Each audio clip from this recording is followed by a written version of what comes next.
Okay, good evening everybody and welcome back to Press Play. I'm your host JJ48 and tonight we are continuing with Star Wars Knights of the Old Republic 2.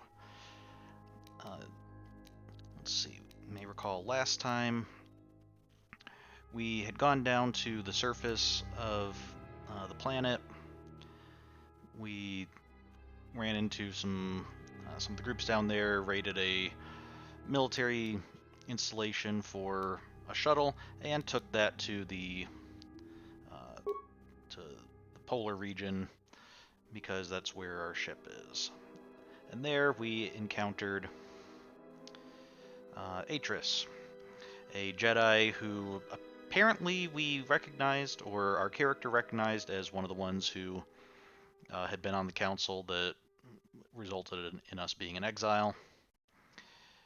And after a bit of a lengthy chat, we decided, finally got our, it seems to be our mission for the game, which is we need to see if there's any other Jedi surviving. Because I guess we were hunted because people thought we were the last Jedi. Atris is like, yeah, you're not really a Jedi. So if anyone's the last Jedi, it's me. And then through talking, it sounded like, oh wait, maybe neither of us is the last Jedi because there's actually a bunch of Jedi still out there and just nobody bothered to post on Facebook for a little while or something. So, we are going to be...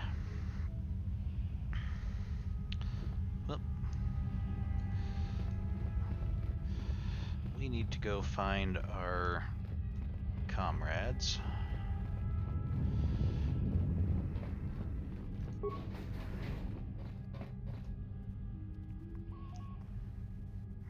It's like a meeting room or something. It seems odd to have like a conference table in what appears to be a hallway with multiple entrances like this. It's not usually where you'd have meetings, unless maybe this is more of like a dining facility or something. That I could see having making a little bit more sense to have, entrances every which way.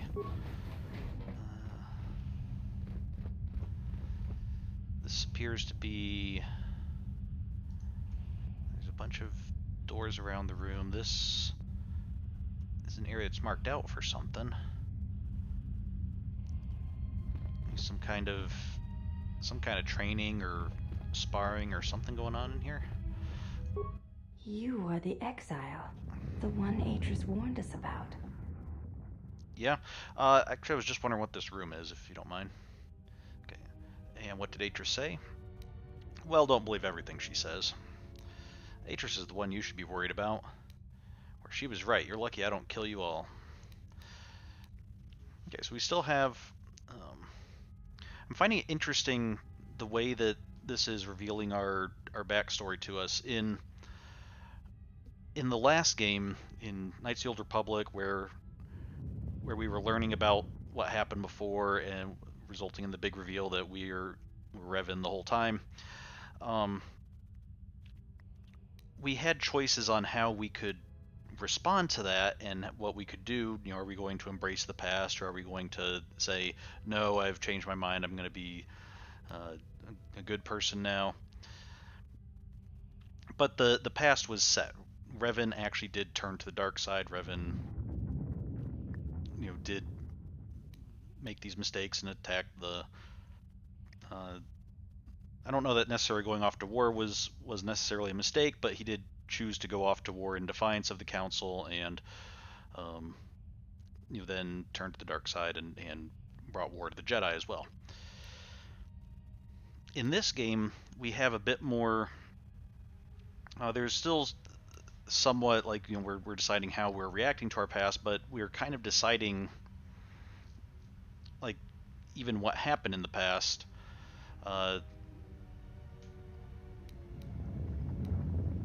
And more of our... It's not just embracing our attitude, but did we leave for the right reasons? When we left, did we leave to protect people, or did we leave because we wanted glory and valor in combat, or did we leave because we were already kind of leaning to the dark side and wanted murder and mayhem? we're getting all these options where we can kind of help shape that, and it's just interesting having choices that can shape the past as well as ones that can shape the future in the game. So, but I'm sorry, this is very rude of me to keep you waiting here while we're discussing our options of what to say. So, yes, we can either just, I guess, default, curious, polite. Yeah, what did she say about us? And we're not gonna rush into judgment or can immediately deny. Yeah, don't believe everything she says. Whatever she says, it's a lie. We can be kind of spiteful towards Atris, that like, oh yeah, she's the one you should really be worried about. Or we can, knowing that Atris doesn't much care for us and probably, probably what she said would have been, well, I mean, we're told that it was actually a warning. We can just embrace the, like, yeah, I would totally be attacking you guys if not for the fact that I'm just don't feel like it at the moment. But let's be polite. What did Atris say? She said you betrayed the Jedi by going to war when it was forbidden to you. You turned on your masters, your teachings, and yourself. Well, I mean, when you put it that way, she's not entirely wrong, but you know, it seems a little bit more nuanced than that. So, oh, she's just teasing you. I'm really not a bad guy. Yeah, you just tease people by telling them that somebody's a traitor who turned on everything they cared about and uh, broke all the rules. That's just a little bit of teasing. Where she's exaggerating. It's a bit more. It's kind of more my initial reaction that yeah, she's not completely wrong, but that's not the whole story. Or I went to war to protect others, not to fight. Okay, it's also good. Going to war was necessary. I don't want to talk about it. We're just completely changed the topic. I would like to ask you something. Never mind, I'm going now. I think she's exaggerating a little bit. With yes, we went to war. It was forbidden to us, but I don't think I'd consider that actually like turning on everybody. That is not all she says.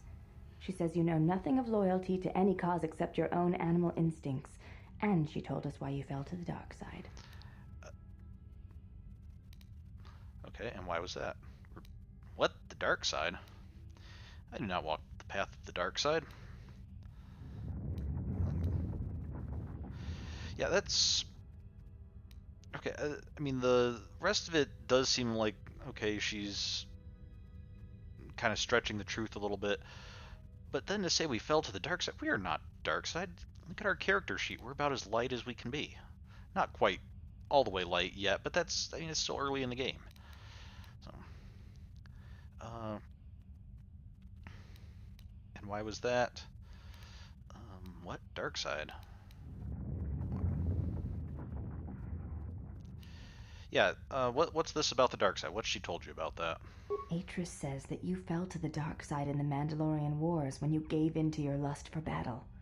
Once you tasted war, you could not give it up. She's surprisingly calm for speaking to someone who she, I guess, believes once turned to the dark side because of a lust for battle and just wanting to kill stuff. So, I don't know if she's.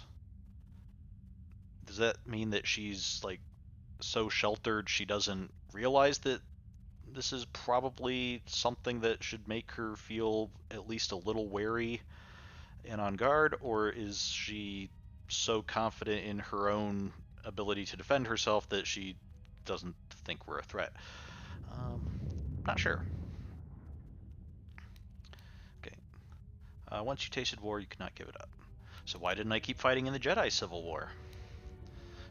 Remember, the Mandalorian Wars were what happened first, and then the Jedi Civil War was after a bunch of the Jedi who fought turned to the dark side and followed Revan against the Jedi. Of course, that doesn't explain why I stopped fighting after the Mandalorian Wars. Or if that were the case, I would have fought in the Jedi Civil War. So these are pretty much the same option, 1 and 3, just this one seems a little kind of taunting or a little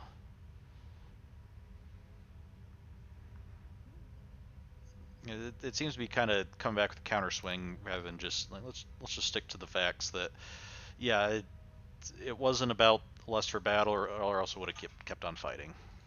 Atris says, when the Dark Lord Revan returned to the Republic, you did not march with him because you had fallen so far you could no longer feel the Force. Now that's interesting. Fallen so far you could no longer feel the Force. Presumably,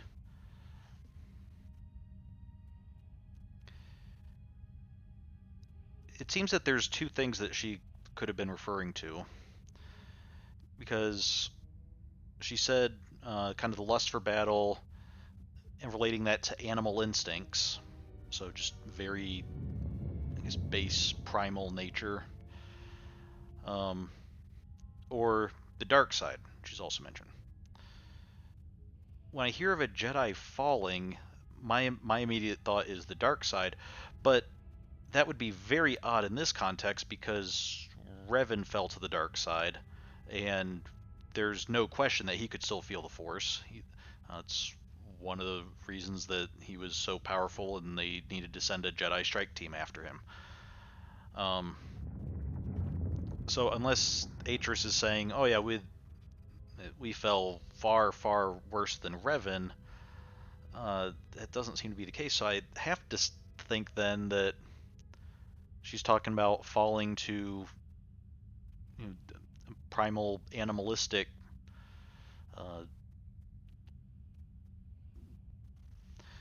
sort of nature.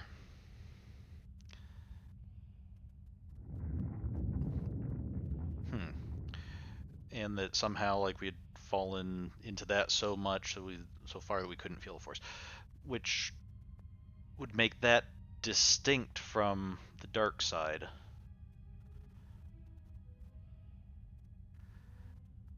But in which case, then I begin to wonder if now it's possible that someone could have that and the dark side both, but it makes me wonder if Atris, if maybe she's not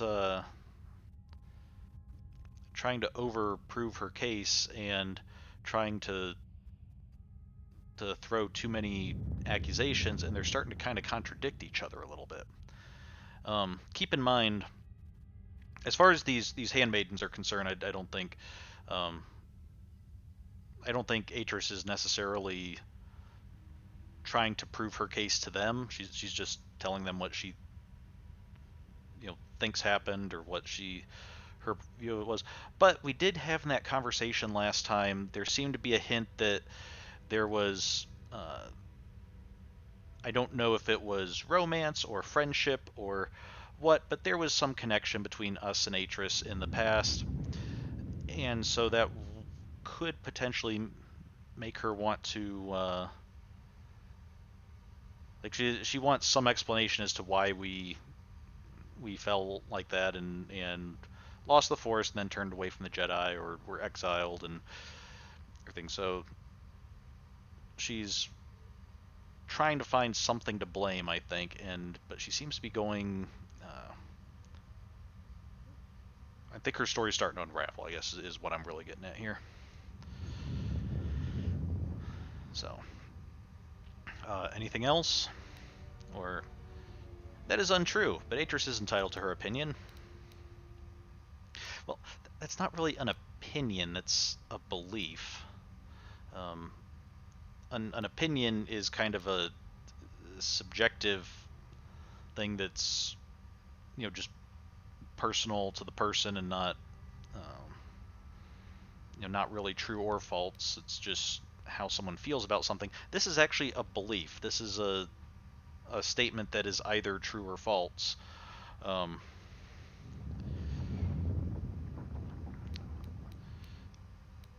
But so I don't know. I definitely don't like that option. Just for the flaw there. The Force aside, I was tempted to attack the Jedi, but I didn't. Okay. Or I did not march with Revan because it was my choice. Okay. Let's see.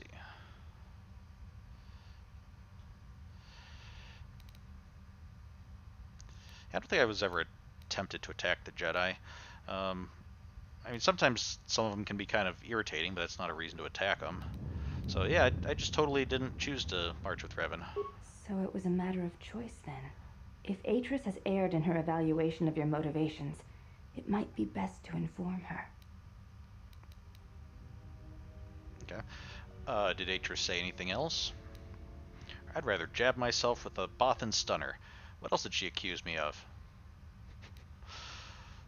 Well, as I recall, last time we did try to inform her that she had erred um, in her assessment, and she, on the one hand, she didn't seem like she was having any of it. On the other hand, she let us go and agreed to, I guess, talk about it more later. So, maybe we made some progress. Did Atris say anything else? I believe that is the extent of her expressed feelings toward you. There are variations at times, but all rise from the same foundation.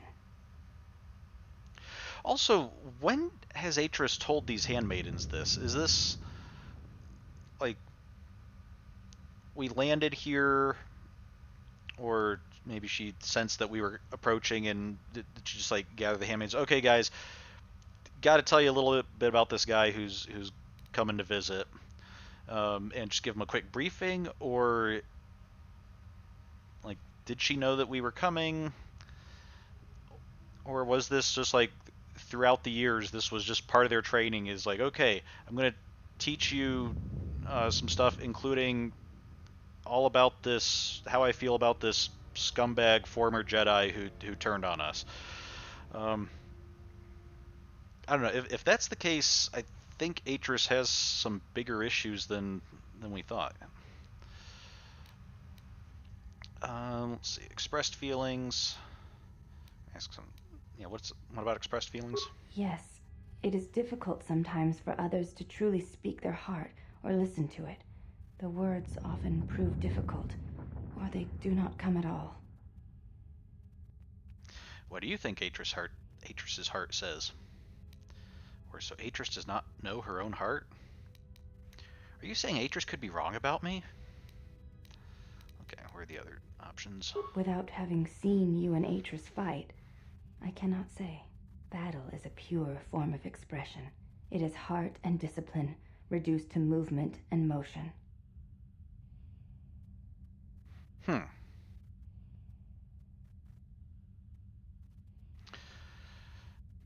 Okay, well, I have no wish to fight Atris.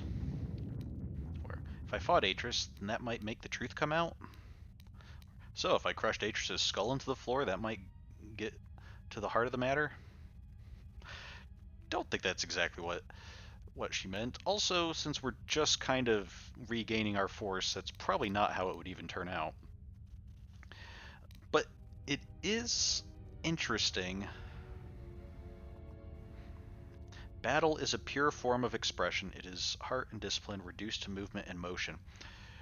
It's interesting that this is presumably philosophy that Atris has taught here, or has at least allowed here. And it's interesting that would say, oh, battle's a pure form of expression, but going off to war is a complete betrayal of the Jedi teachings or something. Um, because it's not just like wrestling or boxing or fighting or some other like sport type of fighting. It, she actually says battle, which puts it. That's definitely a combat term, not a. I don't usually think of that as like a sports term or just a pure martial art type term. Well, I have no wish to fight Atris. Yeah, I really don't have a desire to fight Atris. I personally prefer words, but... Then her expressed feelings will have to suffice. Okay. The other two options. Enough of this, I had other questions. I'd like to ask you something. Yeah, let's see if there's anything else we can ask you about this place. Okay. You said Atris warned you about me? What did she say? Or you look different than the other women here. Why does Atris allow me to walk freely? I could kill you all easily. Never mind, I'll be going now. Does she look different? Is this the... I guess last time we did see... There were a couple of the ladies that walked us out once Atris dismissed us, and there was another who spoke to her a little bit and did look a little bit different. I didn't realize this was her, if it is that one. I just wanted to ask about the room and saw her here, so. But let's go with it. You look different than the other women here. I honor the face of my mother. It is not something spoken of in the company of others. Okay, so you have a different mother but the same father?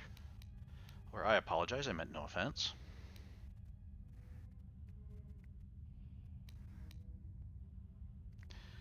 It's not something spoken of in the company of others, but I guess we're going to ask about it anyway. So, wait, does that mean everyone here has the same father? I do not wish to discuss it. If there is something else you wish to ask, you may do so. Okay. I apologize, I meant no offense. Is it a sensitive subject? Can we keep discussing this thing that you say you don't want to discuss? No, it meant no offense, sorry. There's no need to apologize. You were merely remarking on something that you saw.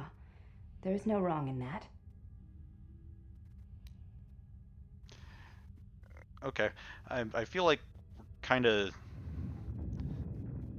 getting some mixed signals on what's polite and what isn't, and propriety here, but let's discuss something else. You may ask.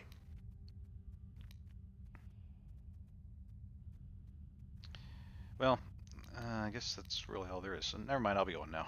Before you go, Exile, question for you, if I may ask it. You have touched the Force. What does it feel like?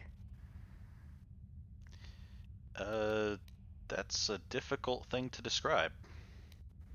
Or I only know what its loss feels like. I don't want to talk about it.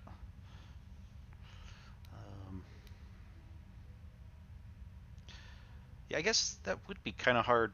It is kind of hard to describe. Not only, I mean, one, because we're, as the player, I don't know about anybody else who's watching this, but personally, I have never actually touched the Force, so if it did give me a bunch of options, I would just be choosing one that sounded cool, not one that actually, like, where I might be thinking what sounded correct, but it certainly wouldn't be from experience. But it would also be difficult to describe even for, I imagine, even for a Jedi who has touched the Force, for the simple reason that if it's different from, like, if it's not just an extension of senses, if it's a different type of sense or something, how would you even describe that? Imagine how difficult it would be to describe what sight is to a blind person, or describe, what smelling is if somebody couldn't smell. Like, how would you even describe that? So it's a difficult thing to describe. We'll go with that. Please, I wish to know. Oh, good. Here's our options of ones that we can just kind of guess from. Imagine awakening and hearing the heartbeat of the galaxy for the first time. Okay. Not really sure what the heartbeat of the galaxy would even mean. Yes. It is like a current that passes through you and carries you with it to all the places it touches. Okay, maybe you could see that a little bit more. Especially that kind of fits, kind of reminds me of in the original Star Wars trilogy when Yoda's teaching Luke and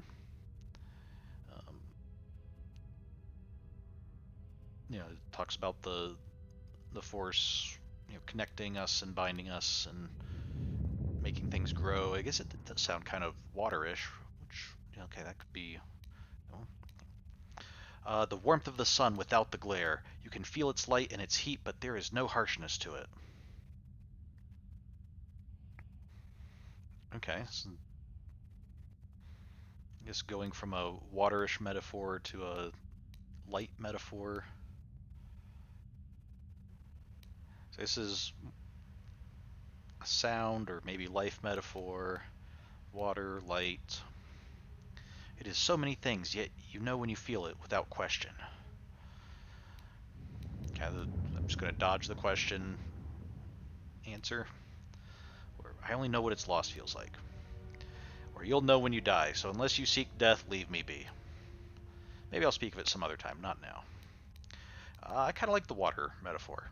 It's, again, can't speak from personal experience, but we'll say that this is our character's personal experience. It's like a current that passes through you and carries you with it to all the places it touches. See. Thank you, Exile. I appreciate you sharing your knowledge with me. Okay. It was my pleasure. Or if you have any further questions in the future, seek me out and ask them. I'm kind of curious why... I'm assuming she's probably asked this of Atris before, and I'm curious whether her asking us now, does that mean that Atris wouldn't tell her or didn't want to talk about it, or does that mean that Atris did tell her, but she wants to get more data points and see, oh, I wonder if it's the same for everybody, or if different people have different answers. So, yeah. Any future questions? By all means, let me know. And see, look, you can even see a light side glow around us as we handled that conversation well. Is that the glow of somebody who's all dark side and went off because of a lust for battle? So this is... Okay, so these are the...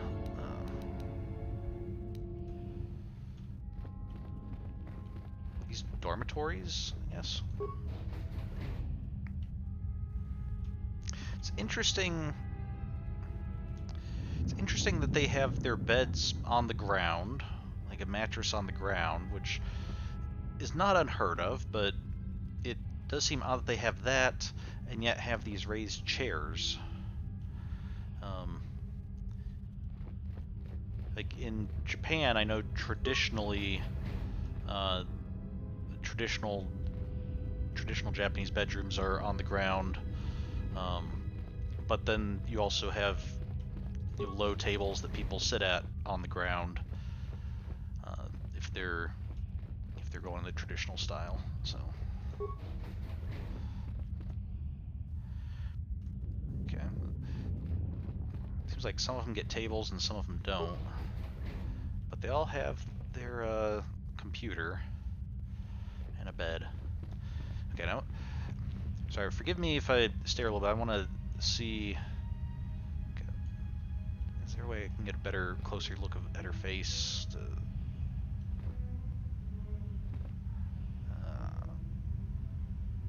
I want to see if we can see this difference with the other. As we said, the other ones are different. Handmaiden sister.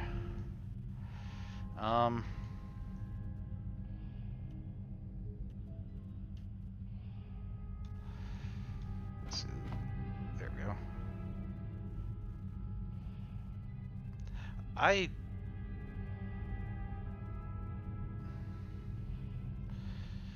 have to admit, I'm not sure I see much of a difference between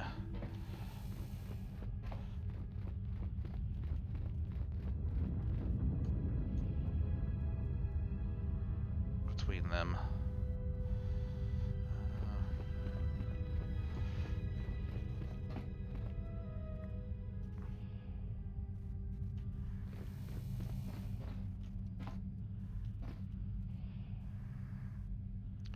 The only thing I can see is the one we talked to looked like she had some extra pieces of hair or something.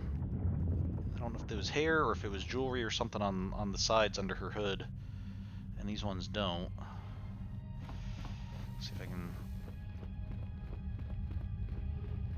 get a good view.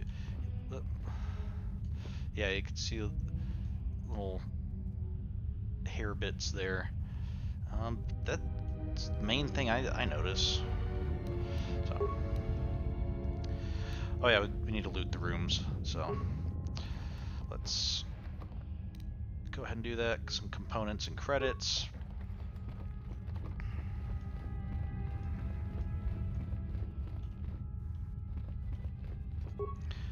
Hopefully they don't consider this too dark side to just go ahead and take all their stuff. Mandalorian battle armor, an advanced contoured grip, okay, so it's an upgrade piece, and Arcanian energy shield. Okay, we went from a few credits to here's a small armory. Okay, broken item and some parts.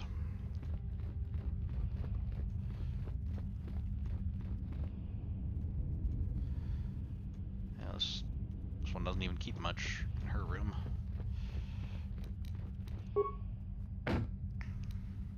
Broken item and an advanced med pack.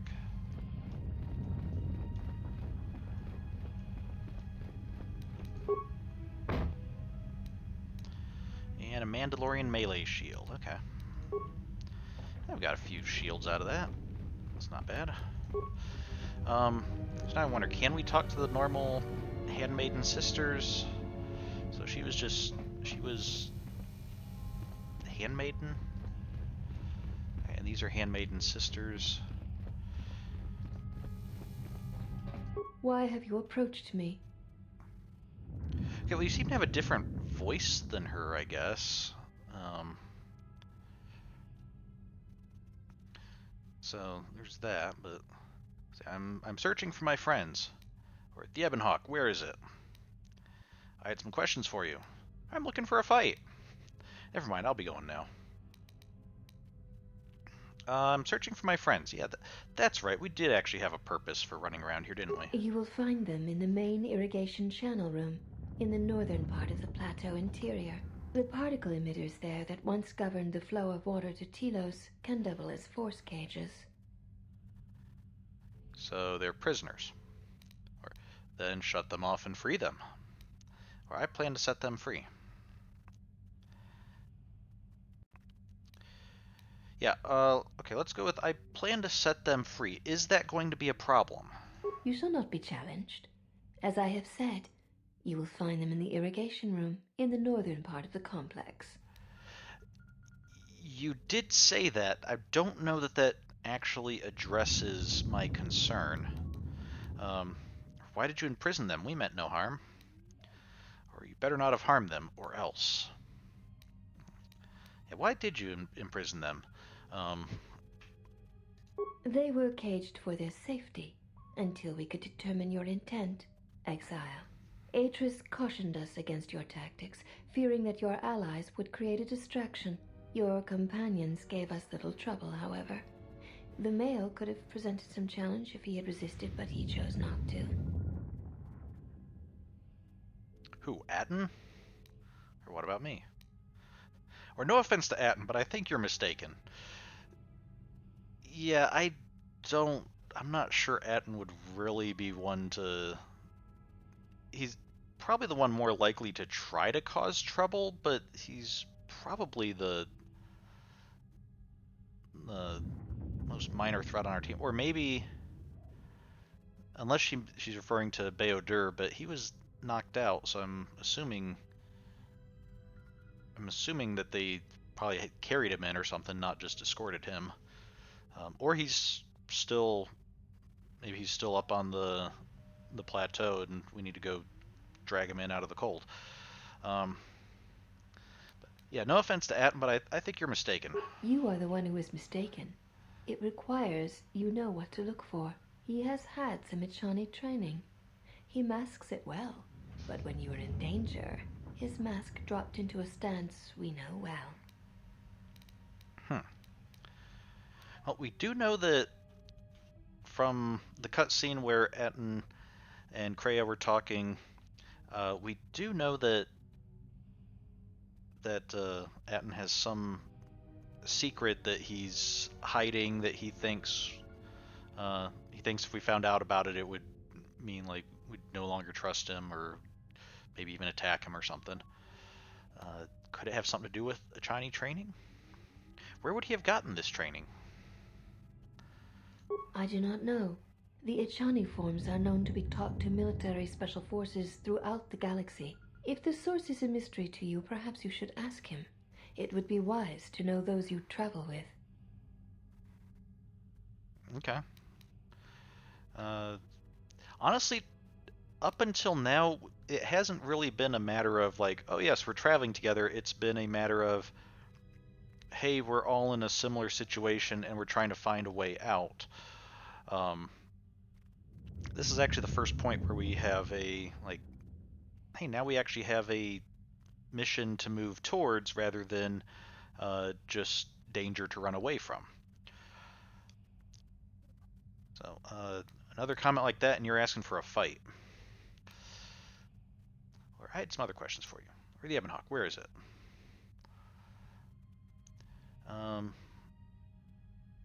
Yeah, where's the Ebon Hawk? Your ship is stored in the hangar.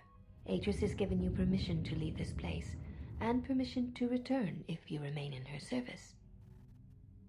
Okay, that's cool. Did she tell us that, or is she just conveying that to us through her pupils here? Never mind, I'll be going now. Okay, so...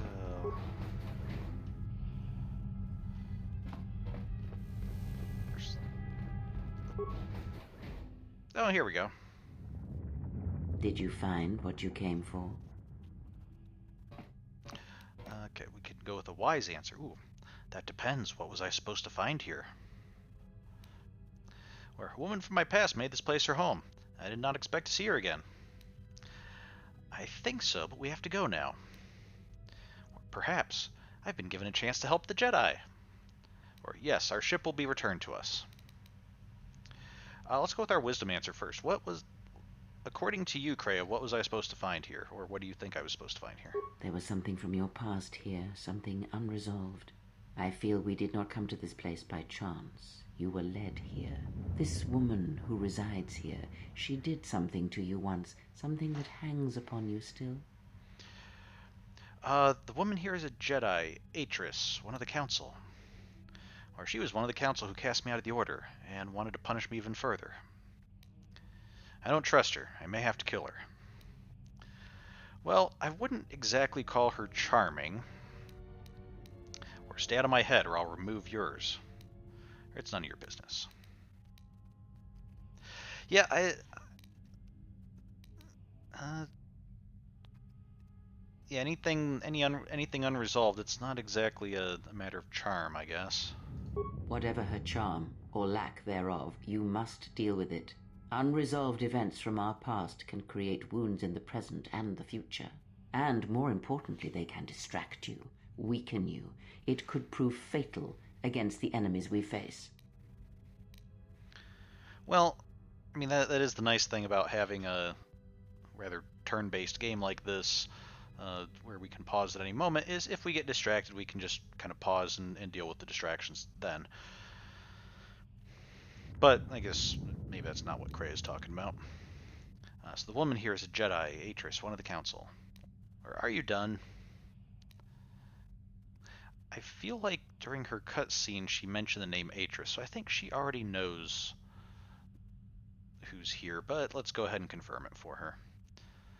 There is a Jedi here, perhaps, in that you are correct. Yet there are no students, And this woman, this Atris, surrounds herself with those who cannot feel the Force. Curious. Huh. Atris plans to heal the galaxy, then rebuild the Order. Or aren't the Handmaiden students? Those who cannot feel the Force? If I see her again, I'll ask her. Or threaten to kill her. Yeah, aren't the Handmaiden students? No. Her servants are not Jedi. Their minds are walls, trained to resist tricks of the mind. This discipline blinds them to the Force as well, even if they were Force-sensitive. How do you know that? Were you reading their minds? Or did you try to use Jedi mind tricks on them? Or Atris plans to heal... Yeah, Kreia, let's be honest here. Were you trying to manipulate the Handmaidens, like, either to let you guys out or to do something else for you? Invade the mind of another? It is not something done carelessly, or when there is nothing to be gained. That doesn't answer the question, and I think you know that full well. Oh, there's nothing to be gained talking here. New option. Let's talk about it on the way out of here. I couldn't care less. Let's go. Now, I guess we'll tell you about Atris's plan. She wants to heal the galaxy, then rebuild the Jedi Order. Plans are fragile things, and life often dashes expectations to the ground. Perhaps students will come to her in time. For now, she is surrounded by those who cannot feel the Force. Yep. Okay, let's try this again. Those who cannot feel the Force. I don't trust her. Or we may be able to gather students and allies on our journey. Let's go. What? Is this going to just be the same explanation as asking about the Handmaidens? But let's check. Yes, her servants are not Jedi. Their minds are walls, trained to resist tricks of the mind. This discipline blinds them to the Force as well. So you said. Okay. Let's talk about it on the way out of here. Very well. Let us depart. Is Atton okay? He looks out cold. No. Beodur looks like he's out cold. Atton looks like he's kind of coming around, especially since he just groaned. I generally don't consider that to be out cold. But I don't know, maybe former Jedi do consider that to be out cold. What happened to Atton? He's only sleeping. It seems the journey here has fatigued him. I totally believe that. He can sleep on the ship. Let's go. Alright, then let me free you. I'll shut down the cells and get you out of there.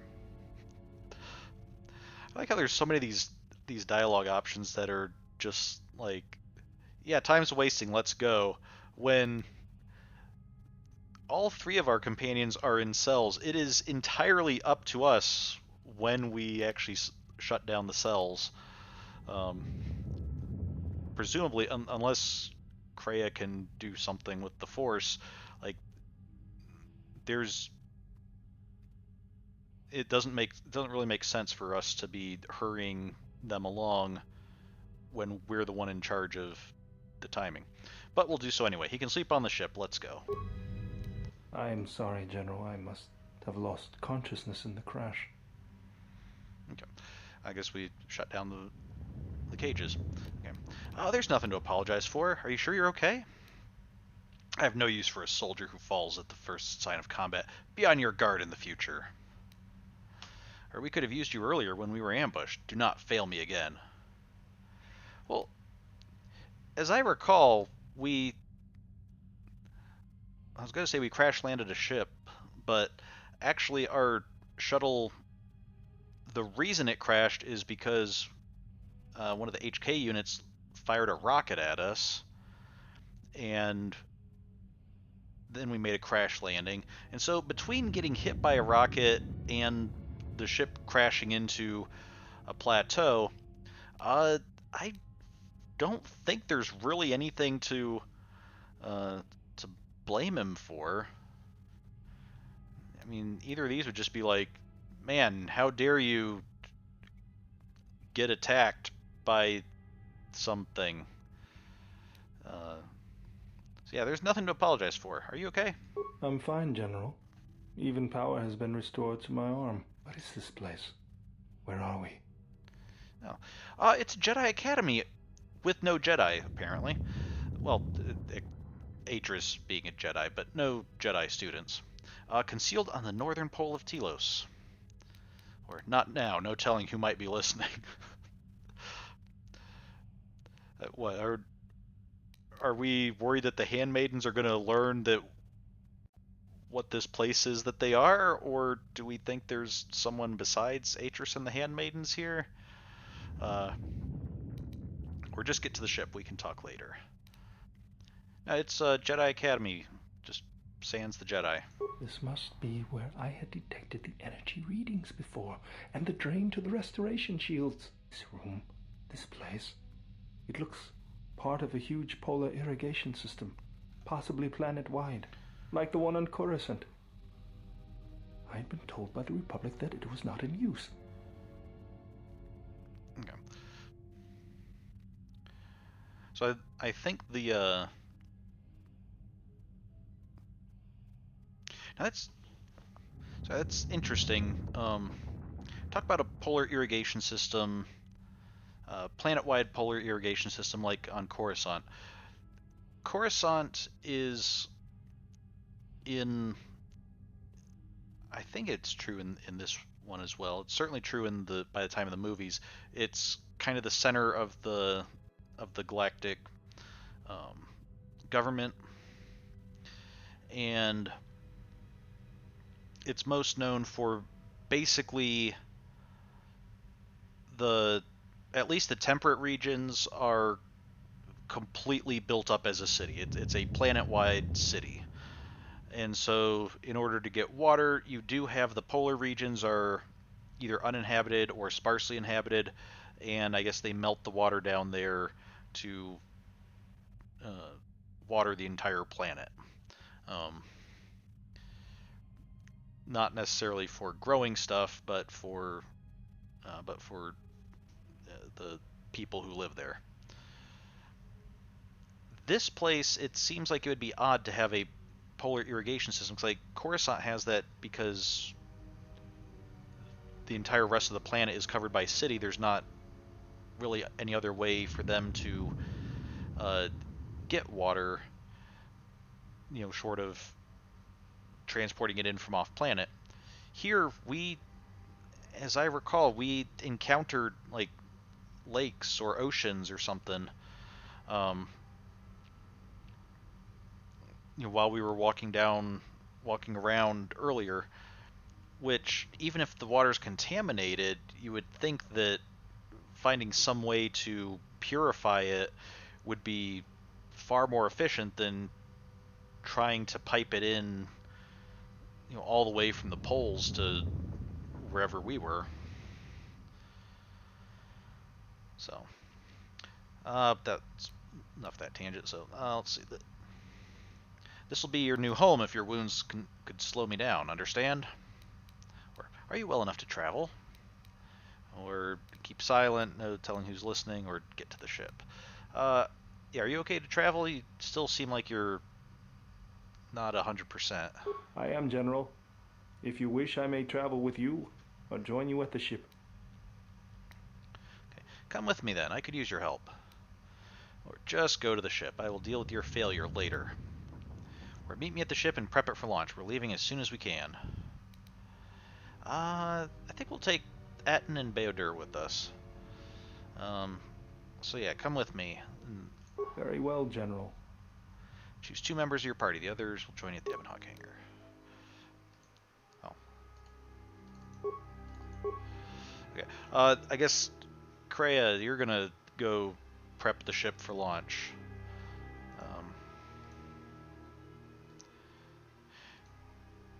I guess both of our team members who've lost an arm. It's the left arm.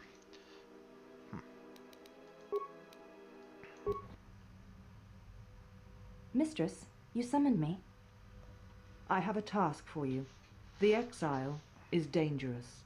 I'm concerned that he was able to return to Republic space and reach Telos without my knowledge. Mistress, the Harbinger was lost in transit. It was our failing. What is done is done. But now I need you to travel with him. Mistress, I realize what I'm asking of you, and I am asking that you keep your purpose a secret, even from your sisters. I need someone to watch the exile closely, and let me know if he contacts the Sith. More importantly, I need you to study him closely. I need to know what he thinks, what he does. Become part of his group. Earn his trust. Get him to confide in you. I will do as you ask, Mistress. But, Mistress, the exile did not seem to pose a threat to us. Ah, but he does. Do not be fooled by the exterior. It is his nature you must beware. He fell to the dark side once. He will do so again. I am trusting you with this task, last of my handmaidens. Do not disappoint me. The galaxy, the Jedi, may depend on it.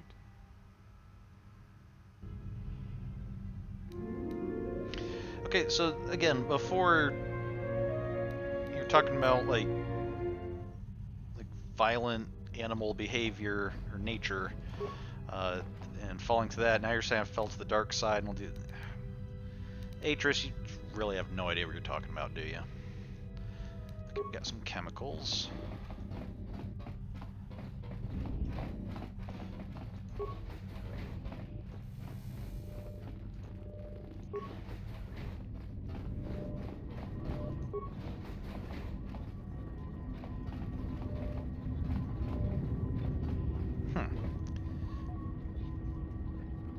I'm guessing this is Telos, and so this is information about Telos or something. I guess if they're siphoning off some of the planetary shield energy or something, maybe this is something to do with the energy there. Do you have any explanation, Handmaiden sister? Why have you approached me? Hey, do all these women look alike? Not like I'm complaining, I mean, it's interesting. If you have a reason for approaching me, speak it. Okay, Evan Hawk, where is it? Some questions for you. Looking for a fight. Never mind, how we go. Let's ask some questions. You may ask. I had some questions about Atris. I want to know about this place. What do you do here? Why do all of you look the same? Looking for a fight. Never mind. Okay, Atton actually does bring up a good point. Why do you all look the same? Hopefully this isn't like when I asked the other one, she said she didn't want to talk about it, but you know, maybe you'll feel a little bit more open to it. I don't know. Why do you all look the same? We share the same father, and we all bear the face of our mother. It is not unusual for the Echani of the same parents to be born so as to be indistinguishable to outsiders.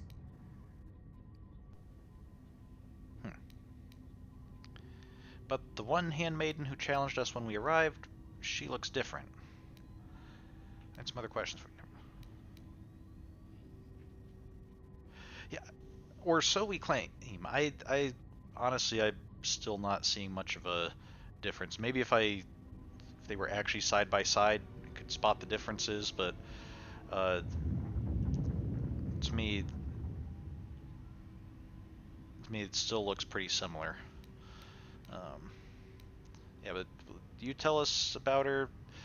I mean, because asking about something that somebody seems to be a personal issue and that they didn't want to talk about, and now discussing it with someone else when it's really none of our business, that surely seems to be the right thing to do. As I have said, it is not unusual for the Echani of the same parents to be born so as to be indistinguishable to outsiders. So she had a different set of parents? I mean, she already confirmed that.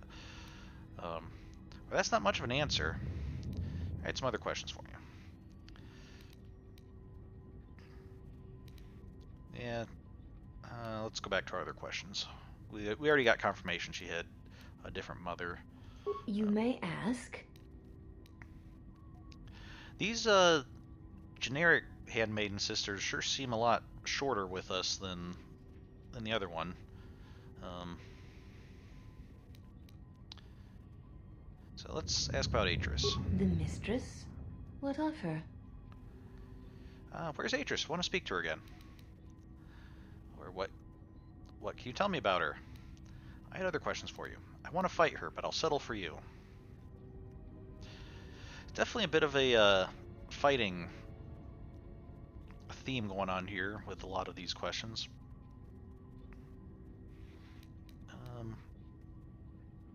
Yeah, what can you tell me about her? She leads us. As she rebuilds Telos, she rebuilds the Order, and through them, the galaxy. And how does she plan to do that? We serve the Jedi. We do not question them. Yet, Atris has told us that the work here at Telos may pay for similar efforts in many worlds along the Rim that were destroyed when the Jedi turned on each other. She has said the Jedi Order needs such a foundation if it is to rebuild. She faults the teaching of many of the Jedi Masters as the spark of the Jedi Civil War. Atris has said that if Revan and Malak had been properly instructed in the ways of the Jedi, they never would have fallen, and nor would you, Exile. Okay, Atris is completely wrong about that, because as we established last game, the proper way of training a Jedi is to have them fall to the dark side, to show them how easy it is to do so that when they come back, they'll be more on guard against it.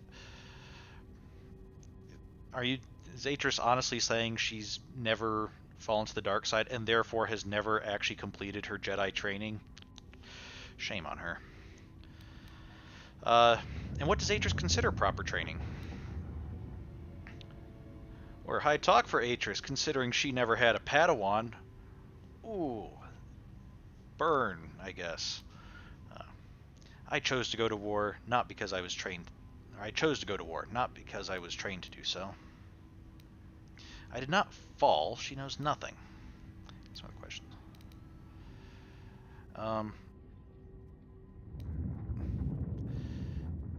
Yeah, I'm not really sure if she never had a Padawan, then that does kind of raise the question of what does she know about properly training a Jedi? Atris has chosen instead to focus her efforts on galactic recovery. Once the galaxy breathes again, disciples will come. Atris knows nothing, and she will transmit her ignorance to anyone who follows her. Or she'll need help if she tries. She knows nothing about training Jedi. That's right. If she's going to... She's not even going to let her trainees fall to the dark side to teach them how dangerous it is, then she's really going to need some help making sure that they get that lesson. She predicted you would say as much. She seems to know you quite well. Perhaps you are the one who knows nothing. Well, it's a little bit unfair when I only have multiple choices to choose from. So, I mean, it's much easier for her to guess what I'm going to say because, you know, she only has a few options. So perhaps I should teach you a lesson. That sounds like a challenge to me. I had some other questions for you. But we keep on having this fighting thing, and the one did tell us that fighting was like purest form of communication or getting to know what's going on. So, okay, I think it's time to say that sounds like a challenge. Let's see if we can, you know, talk this out with fists or feet or whatever it is. I would welcome a chance to instruct you. I have been anxious to teach you many principles of combat ever since you invaded this place. Teaching. I could use a good sparring match. Never mind. Yeah. Teaching? Oh yes. We train extensively in various combat styles, and we have not had another target for some time. You may prove a pleasant diversion. Okay, I could use a good sparring match, or then I'll be happy to oblige. Okay, yeah, maybe we can like learn a new fighting style or something. Very well. Follow me, and we shall see if you have the endurance to learn the most basic of our teachings.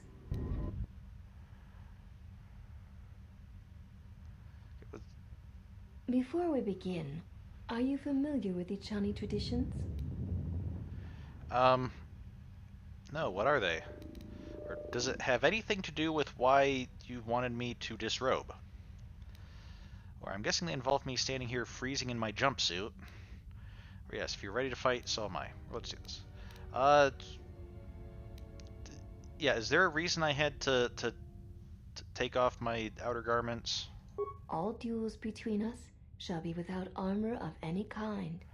There shall be no restrictions upon our movements or upon yours. Your feet are not to leave the training mat during the battle. If they do, you will lose. Also, this is not a fight to the death. Restrain your instincts when we fight, and we shall do the same. Okay, first of all, just saying no armor doesn't mean it couldn't get a robe or a shirt or something. Also, when you say feet aren't allowed to leave the mat, does that mean just like no leaving the area? Or does that mean my feet actually have to stay on the mat? Because most of my fighting style is actually kicking, which kind of requires the feet to leave the mat occasionally. And okay, no killing. That makes sense. It's kind of hard if you're teaching somebody, it's kind of hard for them to learn the lesson if they're dead. So, stay on the mat, no armor, no striking to kill. Got it. The fight will be with hands and feet only. No stimulants, shields, weapons, or other items. Also, do not call upon any Jedi techniques during our contest. If you do, then the battle will be over. In turn, I will not use our higher forms, for this is only an opening battle between us, a test of each other's strength. Well, what's the point of even fighting if I'm not allowed to use anything that I would actually use to fight? Okay, if you're ready, so am I. Enough talk. Let me get ready and I'll return. I mean, unless... It looks like I'm still allowed my headgear, but unless I have headgear that's really going to help me, I don't know that there's really anything to prepare. So, okay, let's do this. Then let us begin. Okay, we can't use any Jedi techniques, because apparently that would be cheating to just hold her in stasis and beat her up, or to throw a frag grenade at her. So I guess we can pretty much use what's in here.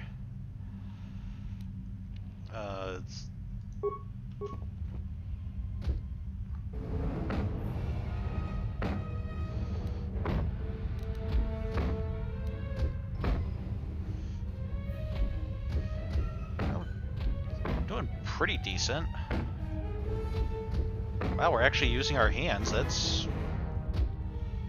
unusual. Okay, what if I do this? Okay, missed.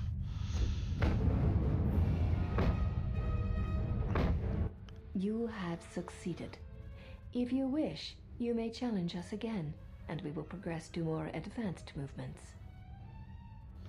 I wish to challenge you again. Let me heal up and I'll be ready to fight again. I've had enough for today. I'll be going now. Is there some reward for this or some point to it? Can I win more information or a cool item or something?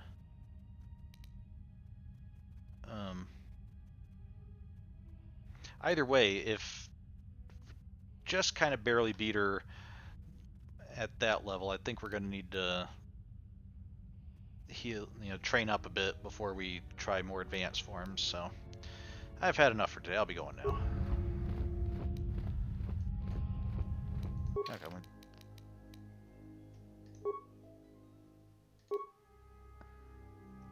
Oh, okay. This is Mandalorian battle armor that we picked up. So, Republic soldiers saw this armor all too often during the Mandalorian War. It's understandable that the conflict could drag on when a fanatical enemy is so defensively outfitted.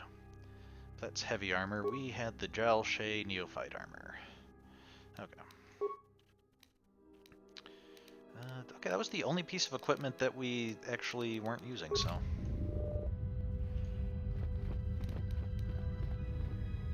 Okay, here's...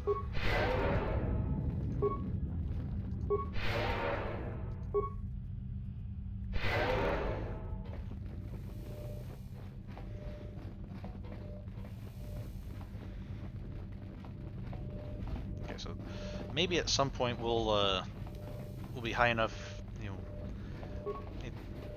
It sounds like we're welcome to come back here for now, so maybe after we level up a bit, we'll come back and see if this is something that we can eventually try to beat them and get whatever reward there is for beating all of them. Or beating them with their highest difficulty. Okay, Sonic Discharge Cell, so have an upgrade item. Some credits. Multispectral Target Assessor and a Sonic Grenade. What's a multispectral target assessor? Currently we just... It's a headband thing. Our current headband is just +1 wisdom. Let's see, multispectral target assessor. Weapon specialization, pistol and blaster rifle. Attack modifier +3, awareness +4, bonus feat precise shot 1 and 2. Wow. This advanced device is only of use to those who are already highly skilled with ranged weapons. The plethora of information relayed provides the trained user with enhanced accuracy. Atton, do you have precise shot already?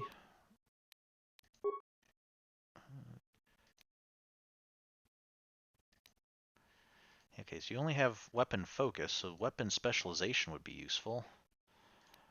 And is this...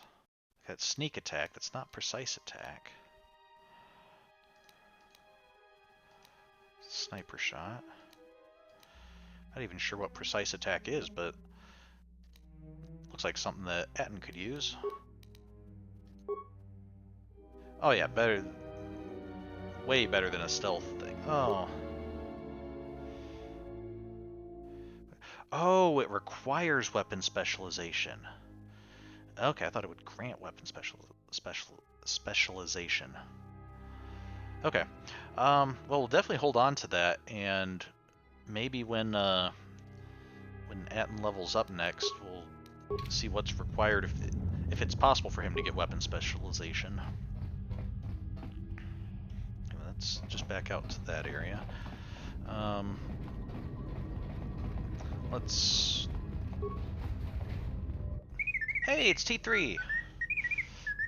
Well, if it isn't the one who stole the Ebonhawk. Not so smug now, are you, you little thief? It is unlikely the droid stole the vessel. Says you. Is this your droid? It looks badly damaged. Dissected.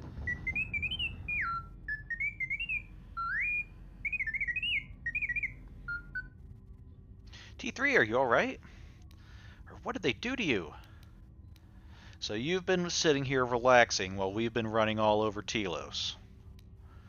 Your behavior core, they didn't memory wipe you, did they? I thought you'd be scrapped by now. Yeah, let's see, T3, are you alright?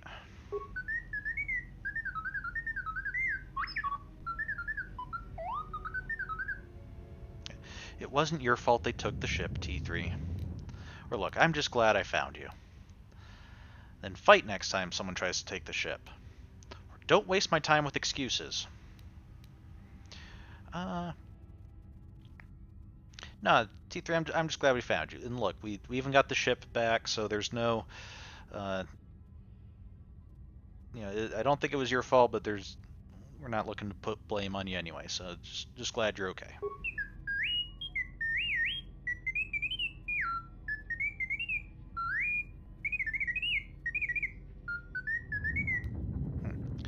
Hold on, what information are you talking about? Or she downloaded what from you? Or slow down, I can't understand what you're saying. Oh, so they got some information from him. So what information are you talking about?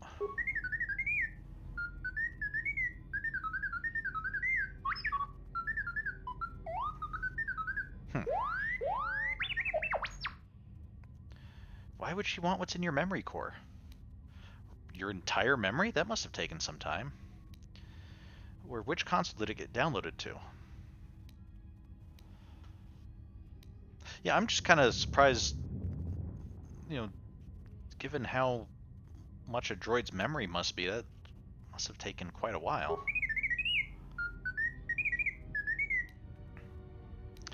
You can fill me in later. Let me get you out of there first. Or let's get you back to the ship, then we can talk more. Or be quiet until we've left this place behind.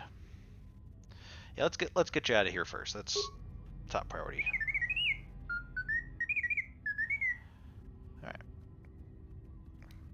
Alright, we'll see you at the Ebonhawk. Alright, join us on the Ebonhawk when we're ready to leave.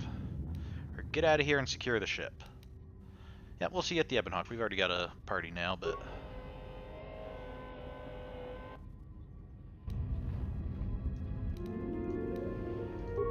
Hey, we gained some influence with T3.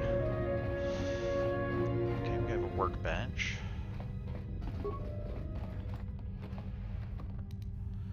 Arcanian energy shield. That's good. Hey, and there's the Ebonhawk. Okay. So we need to go find our way down there.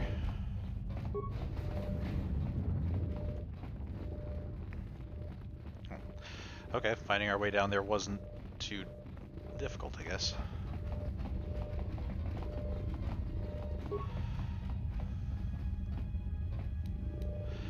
Okay, some grenades.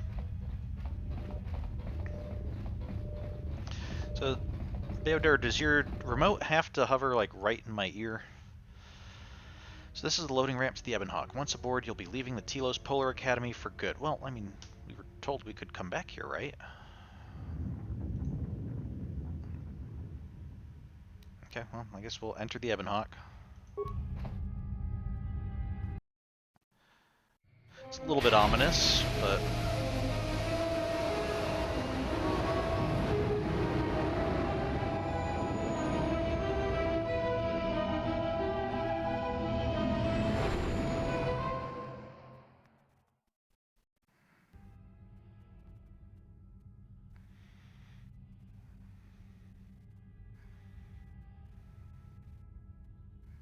Mistress, the last of the Handmaidens is not among us. She has left with the exile. Left? But why? Her oath. I sent her to travel with the exile. She may discover something I cannot. Mistress, the last of the Handmaidens. She is willful, and she has demonstrated a fascination with Jedi. It may not have been why. I know what I have done, but it was necessary.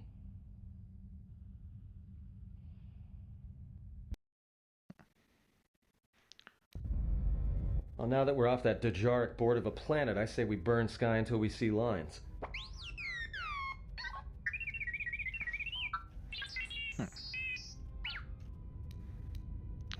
What's with T3?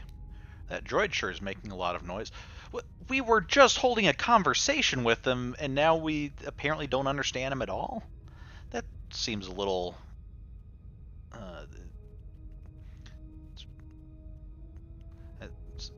seems like we're changing things up a little bit. But okay, yeah, what's with T3?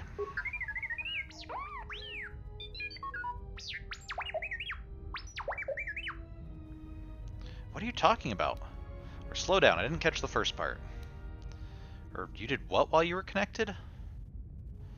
Oh, it's when they... Maybe he did something when they were downloading data from him?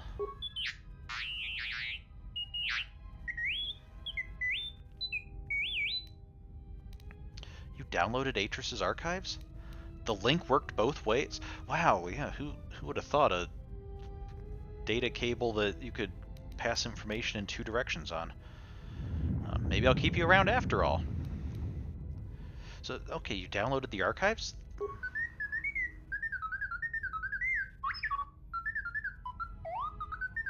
What is the machine saying?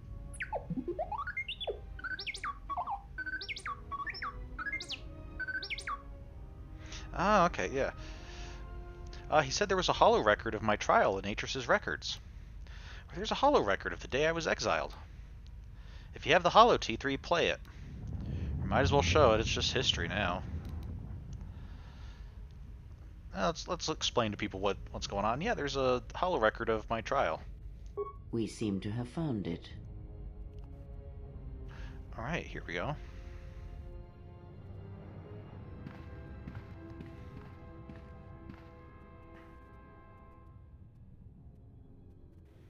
Seem to be on Coruscant, I guess. Do you know why we have called you here? Oh, okay. We get to answer, so we actually get to decide what happened in history. Okay. I came because I chose to, not because you summoned me. That seems to be a theme with our character, is emphasizing choice in what is going on. At first, I was thinking we've seen it mainly in regards to, we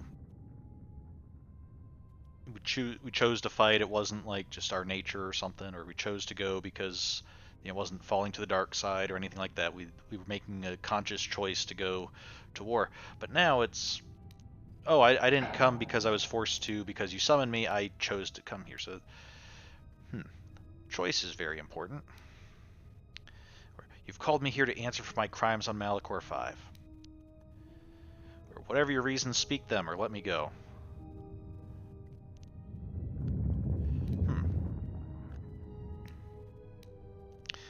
All of these seem to be somewhat defiant.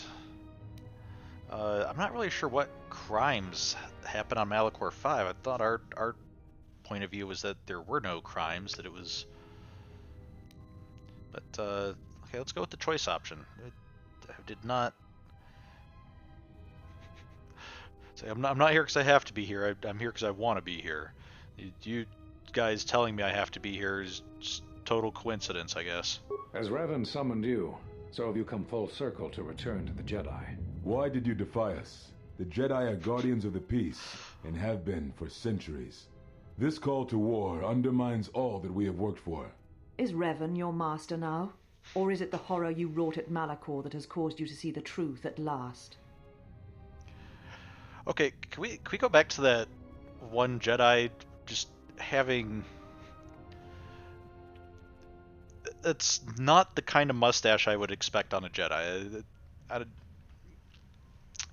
It's just a very odd look, I have to say. But,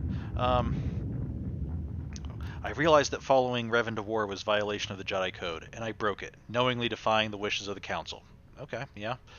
Then I'd totally do it again. If you seek to punish me, then get on with it. The truth is the Mandalorians had to be stopped, or countless more would have died. You were not at Malachor, and you will never understand. The truth is that no Jedi should turn from war. They should embrace it. That doesn't sound like a great philosophy. I'd slaughter every Mandalorian if I could, except Malachor did it for me. Yeah, totally. The Mandalorians had to be stopped. Was really the purpose of going. You refuse to hear us. You have shut us out, and so have shut yourself to the galaxy. We feel that your true understanding of what happened at Malachor 5 will only happen in time, and it cannot happen here, near the battlegrounds where you fought. You are exiled, and you are a Jedi no longer. There is one last thing. Your lightsaber. Surrender it to us.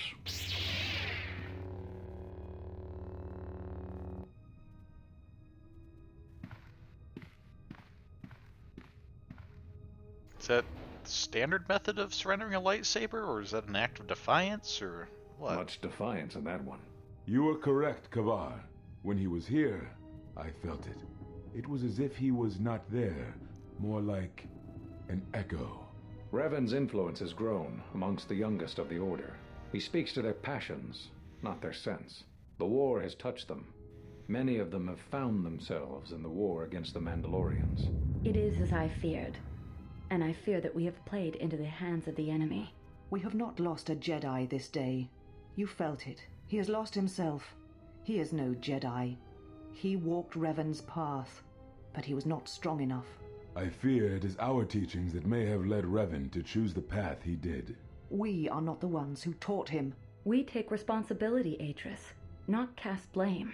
The choice of one was the choice of us all. Revan's teacher intended no harm, and Revan had many teachers since. Yet they all stem from the same source. Her teachings violated the Jedi Code and lead all who listen to the dark side, as they did the exile. You are wrong. The dark side is not what I sensed in the exile. Surely the rest of you felt it as well. That emptiness we felt. He has changed. Whatever that wound was, it was of the dark side. We should not have let him depart. He will simply join Revan again, or perhaps worse. What would you have done with him, Atris? Be mindful of your feelings. This is not Revan who stood before you. This one walks a different path. No, although that may come in time. We let him go because we must. Where he travels, he carries his destination with him. Malachor 5 should have been his grave. You saw it in his walk, and in the Force. It was as if he was already dead. No, not death. Many battles remain for that one, if what we have seen is true. But the future is a shifting thing, and he cuts like a blade through it. We should have told him the truth. A Jedi deserves to know. No good would have come from it, even if what you believe was true. There's still the matter of Revan, and such truths could leave us vulnerable on two fronts. Perhaps in many years, we will call him before us and explain what happened to him, and how he may be healed. Until then, he must accept his journey. But he may never discover the truth, and he will never know why we cast him out. And that is the future we must accept. Those Jedi sure like their secrets, don't they? So I noticed Atris in that was kind of had to be corrected by the other Jedi quite a bit. Like, she'd say something like, "No, that's not how it was," and she'd say something that's like, "Oh, be mindful of your feelings." No, this is actually how it is. Maybe she went into this place and hangs out with a bunch of people who don't know the Force because she's tired of people who can sense the Force being like, "Wow, you're just wrong about everything." Okay, so what? So why did they cast us out? I guess it has to do with our wound, or maybe understanding of what happened at Malachor 5. Those last few moments after my trial, I had no idea. Who would have guessed they would keep talking, or that Atris could get more wrong than she already was? Is that all there is? There must be more. Or so they knew what happened to me. They all do.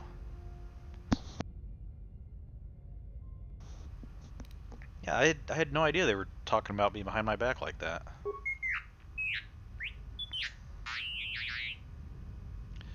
If you find anything else, let me know. Or keep searching the archives. There may be more information in there. I know it could take a while, but keep analyzing her archives. Nah, just, when you get the time, and if you find anything of interest, let me know.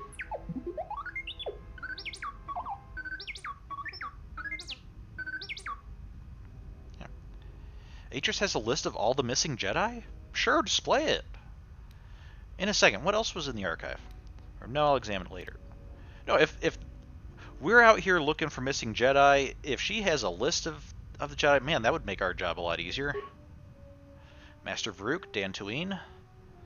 Master Zekai Narshada, Zezkai. Master Kavar, Onderon. Master Vash, Korriban. Master Atris, Telos. I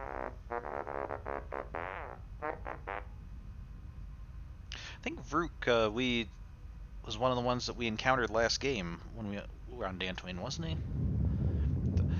I knew all those Jedi Masters. Those Jedi were all on the council that exiled me. All those fools were there when I was sentenced. Yeah, we did just see them all in the trial. A strange coincidence. It is no coincidence. There is some larger plan at work here, and we are walking into it. This is too convenient to be anything but a trap. We have no choice. Those Jedi know what happened to me. Or be that as it may, we need their help against the Sith. Fine, then I say we go find somewhere to hide. Then I say we forget the Jedi and go right for the Sith. No, I think we're going to need their help against the Sith, personally.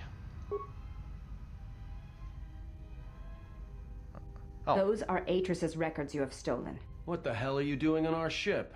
I have come to join you. I can help you against this threat. Well, we don't want your help. Or any of your sisters. If it comforts you to believe that, then so be it.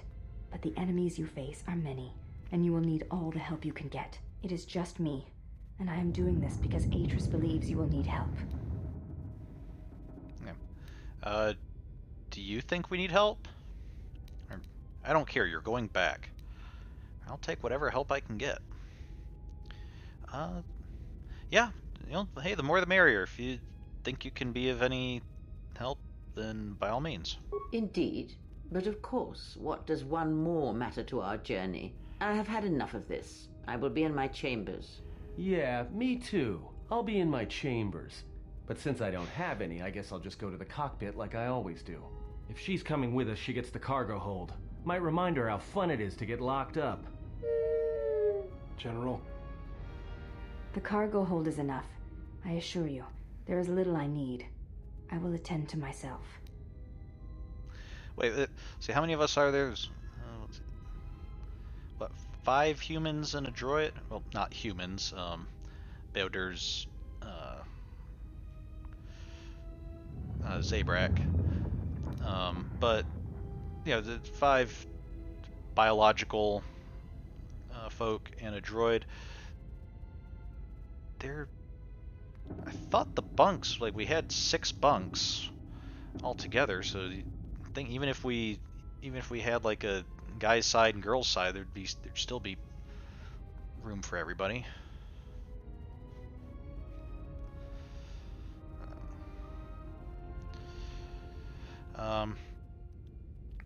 Look, forget Atton. Take the regular quarters. We have enough room. Or don't let them bother you. We've just been through a lot. Particularly so when you remember that we just met, a couple days ago? Atton was captured he was imprisoned on a mining station for some reason. Kreia and I were brought on board from a shuttle. She was presumed dead. I was very heavily wounded. All of us just met, and it's been non-stop running since. So I guess we can understand if tempers are a little high. Fine, just stay out of our way. I know you're here to spy for Atris, so watch yourself. Not only are those going to be your quarters, but they'll be where you'll stay for the duration of our journey. Consider yourself under guard. I mean, yes, it's, she's clearly going to give some information to Atris. Is it really spying, though, when it's that obvious? I don't know. It's...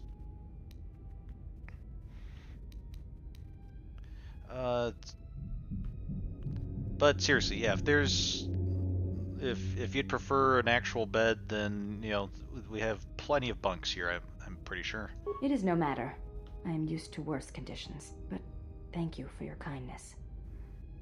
Okay, she's joined the party. She has the Echani defense, which protects her against melee attacks, and she's an excellent unarmed fighter.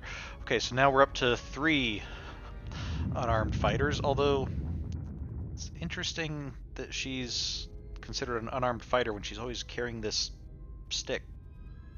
Presumably not a lightsaber, I'm guessing, since they're none of them are force trained, and lightsabers are supposed to be very, very difficult to use in combat without the force, because I think in part because having a blade of light, there's no weight to it, so it's much harder to use by feel where it's going. So I'm curious about that. Maybe if we have her in our party and we can look at her inventory, we'll be able to figure out what that is. It's also too short to be like a quarterstaff or something, and that would also go against her being an unarmed fighter. I don't know. We'll find out. Okay, there we go. General, is there a reason you don't carry a lightsaber anymore? Atris and the Jedi Council took it from me. Weren't you watching the little video? Well, it was taken from me. It wasn't really taken from me. I guess I left it there. Because I chose to, not because they told me to. When my lightsaber is returned to me, I will bear it. Yeah, I mean, we're going with an unarmed fighting build, but that's still... Wait, Beodur's unarmed as well, isn't he? Or he uses hand-to-hand fighting, I think. So we're 4 of those now. Okay. Yeah, we're probably not going to use lightsaber in combat much, but we'll definitely carry it around once we get it back. That's not your lightsaber anymore. That belonged to someone who served Revan in the wars, not the person you are now. You could build another one, if you wanted to, but you know that. And why wouldn't I? I don't want anything of the Jedi. I'm not afraid of building a new lightsaber, if that's what you think. Or do you think I can't build one? Just get very defensive here, I guess.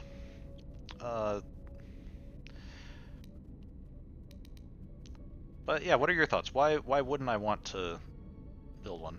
I don't know, General, but whatever the reason, you should put it behind you. I know this. A lightsaber is part of who you are. Without it, you're not complete. Very well. To begin, there are some parts I'll need. And how would we start? With the Jedi Enclaves all destroyed, I don't know where to get the parts.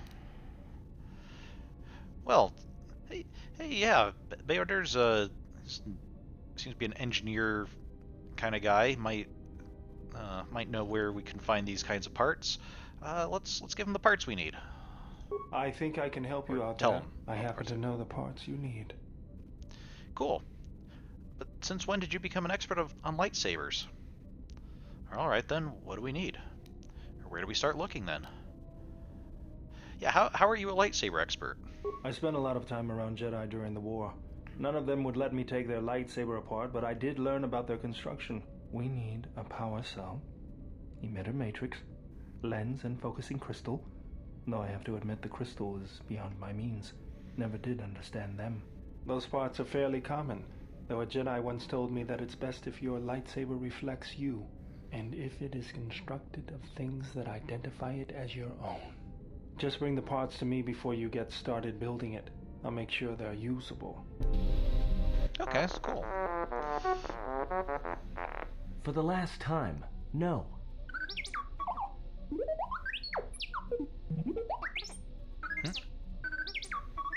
Because you're programmed to force your opponent to go first, and nothing will convince me the computer doesn't cheat.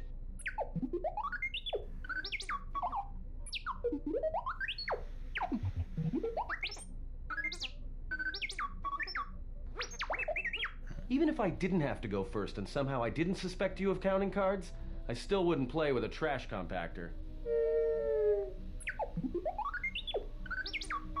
And that seemed a little uncalled for.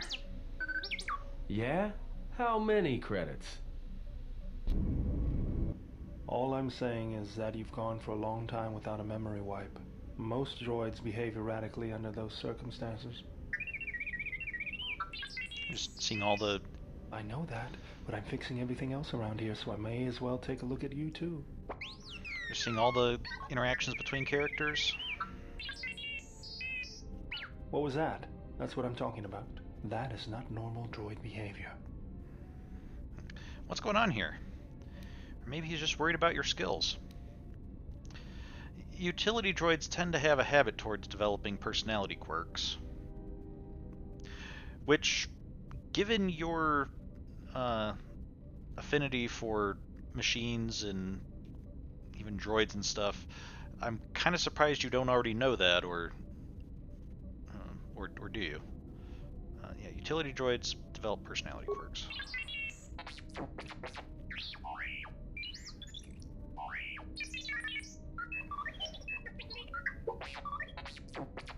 I am not pushing you around. I just wanted to see if there was anything I could do to upgrade your functionality.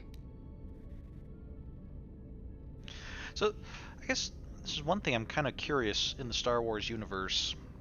This goes back, I don't know if it was actually mentioned in the original trilogy, but it was certainly referenced in a lot of the books and directly mentioned in the prequel trilogy of, droids get memory wipes that kind of help just get rid of all the garbage data and everything it collects over the years and helps keep them running fine. Astromechs, people tend to not wipe their memories as often, and with all the accumulated memories of with all that extra data and everything bouncing around in them, they start developing these personality quirks and things. And I'm not sure why that. I'm curious why that's specifically astromechs, and not other types of droids, most notably like protocol droids. I don't know, is it because protocol droids are already kind of programmed with personality, because or at least something resembling personality, because they're meant to be interacting with people, and so maybe for them it's okay to get their memories wiped because they'll still be personable, whereas an astromech, maybe people like it having the personality and are worried that if they wipe the memory it'll disappear and just be a tool rather than a companion. Or is it because protocol droids are interacting with people, people just they think of it more as this needs a memory wipe and they don't think of astromechs as needing one? Or is there just some more basic reason that maybe for some reason when working on ships and other repairs, does having all this extra stuff help them in that? Maybe developing more of a personality helps them be more creative and be able to repair things better in ways that they wouldn't if they were constantly getting reset. Not sure. Okay, so he wants to see if there's anything he can do to upgrade the functionality. So that sounds like a good idea to me. Or don't worry, Beodur probably knows what he's doing. Or worst comes to worst, it's not like we can't pick up another utility droid. No, Beodur probably knows what he's doing. I mean, look, he built himself an arm. That is genuinely rather impressive. And should probably set your mind at ease, assuming that his arm is working correctly.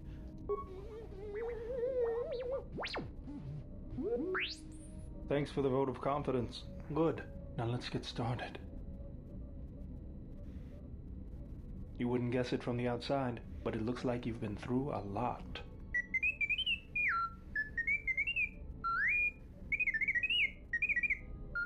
I'll bet. I'm all done with you. If anything comes loose, let me know and I'll put it back in place.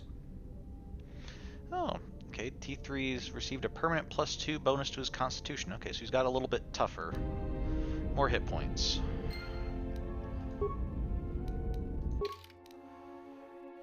Okay, so let's see. What are our new... Let's go through our list. So we're still looking for parts for HK. We're looking for a new fuel source for Citadel Station. We're looking for Batu Rem, or the assassin disguised who had been...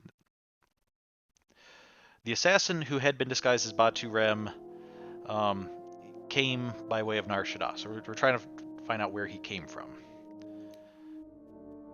Batano.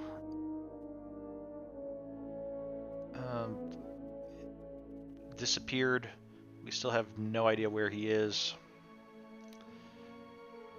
We confronted the escaped criminals in the restoration zone and killed them. Okay. So we'll go back and get that bounty at some point. Okay, Lost Jedi.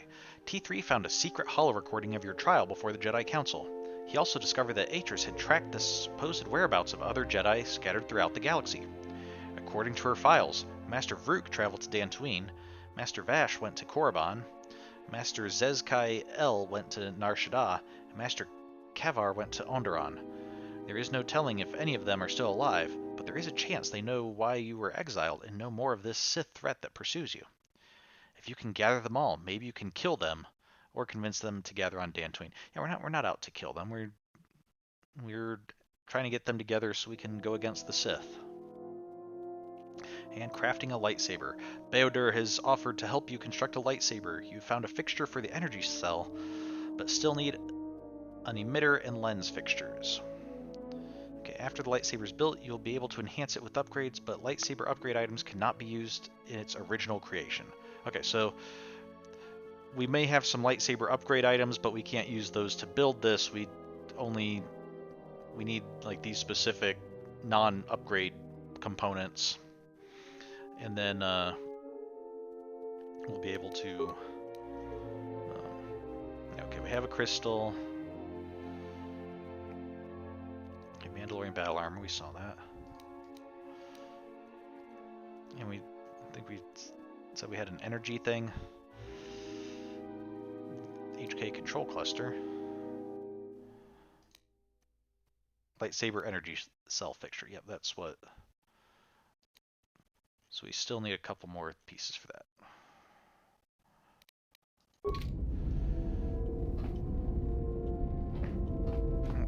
No. Yeah, see, we were... Atton's complaining about not having quarters, and Handmaiden's hanging out in the cargo bay, and we have this entire room over here, just nobody using it. I don't know. Maybe Beodur sleeps in there when he's not out here. It looks like he's working on repairing the damage that had been done to the ship.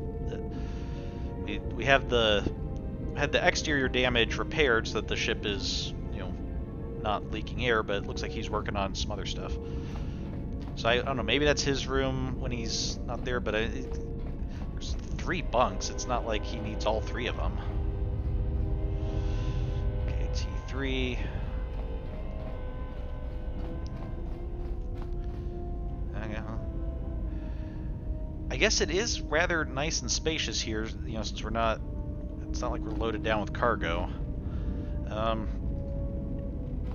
Wait, there's a locked hidden container here? Let's find out what's inside. Whoa! Okay. Broken items. Jedi robe. Well, let's see how that compares to what we have. Pazak card, advanced med pack, Echani heavy armor, ion grenades, powered battle armor, and credits. Oh, cool. I guess this is where she's hanging out. I'm gonna find out where everybody is, and then we'll see if we can talk to them, and want to make sure we advance any personal quests as much as possible when we're on board the ship. So, okay, here's HK47. We're still looking for critical parts for it. We can put the control cluster in. And okay, we've successfully done that. Cool. So we still need...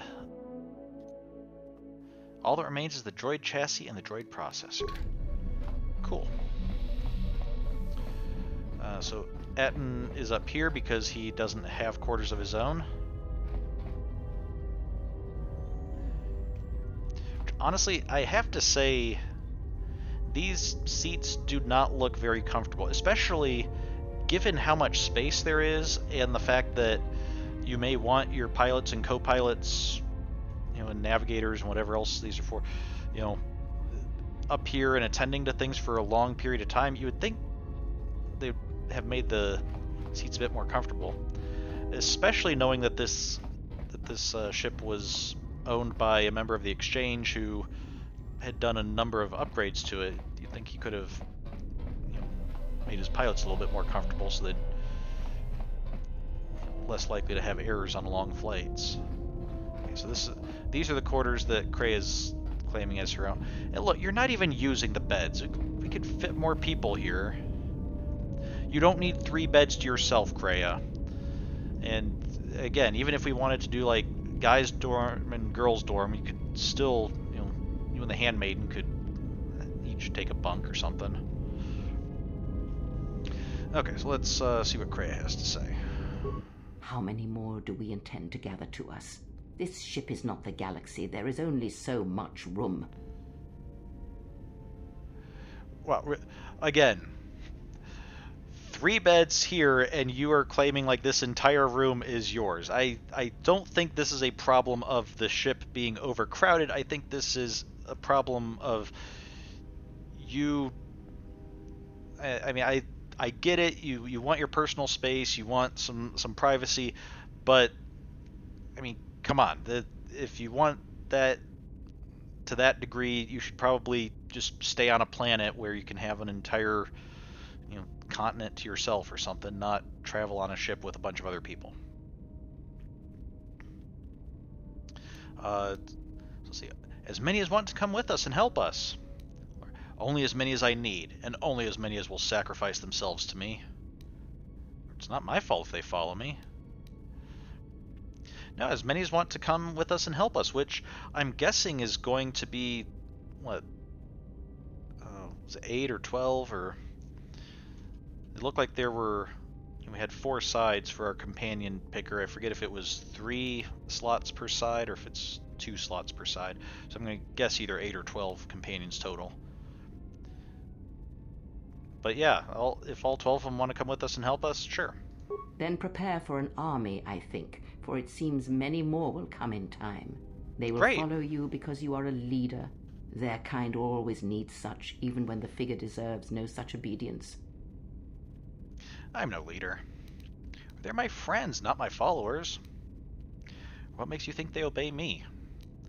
Or I deserve such obedience from them and you.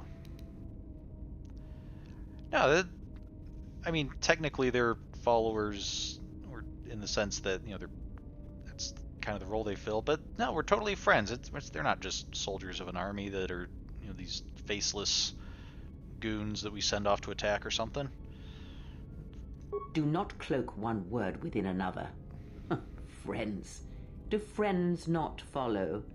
Do friends not form a hierarchy of their own, no matter how small the circle? I'm not sure about that. I mean, friends might have different roles within a circle, and maybe you can certainly have a case where person A and person B are both friends with C, but they're not really friends with each other. In which case, maybe sees C as being like the one that's holding them together. But that doesn't seem like that's quite the same thing. They're your friends too. Maybe you could learn to see them that way rather than as followers. What makes you think they obey me? Yeah, Kreia, they are totally your friends too. All of them really just want to get to know you and to have your best interest. I am completely convinced of that. I am too old for friends, and when the years settle upon you, you will dispense with such words as well. Wow, that's rather sad, actually. That's so sad that apparently I'm just gonna change the topic because I have no fitting response for that. Wow. I'm no leader. What makes you think they obey me?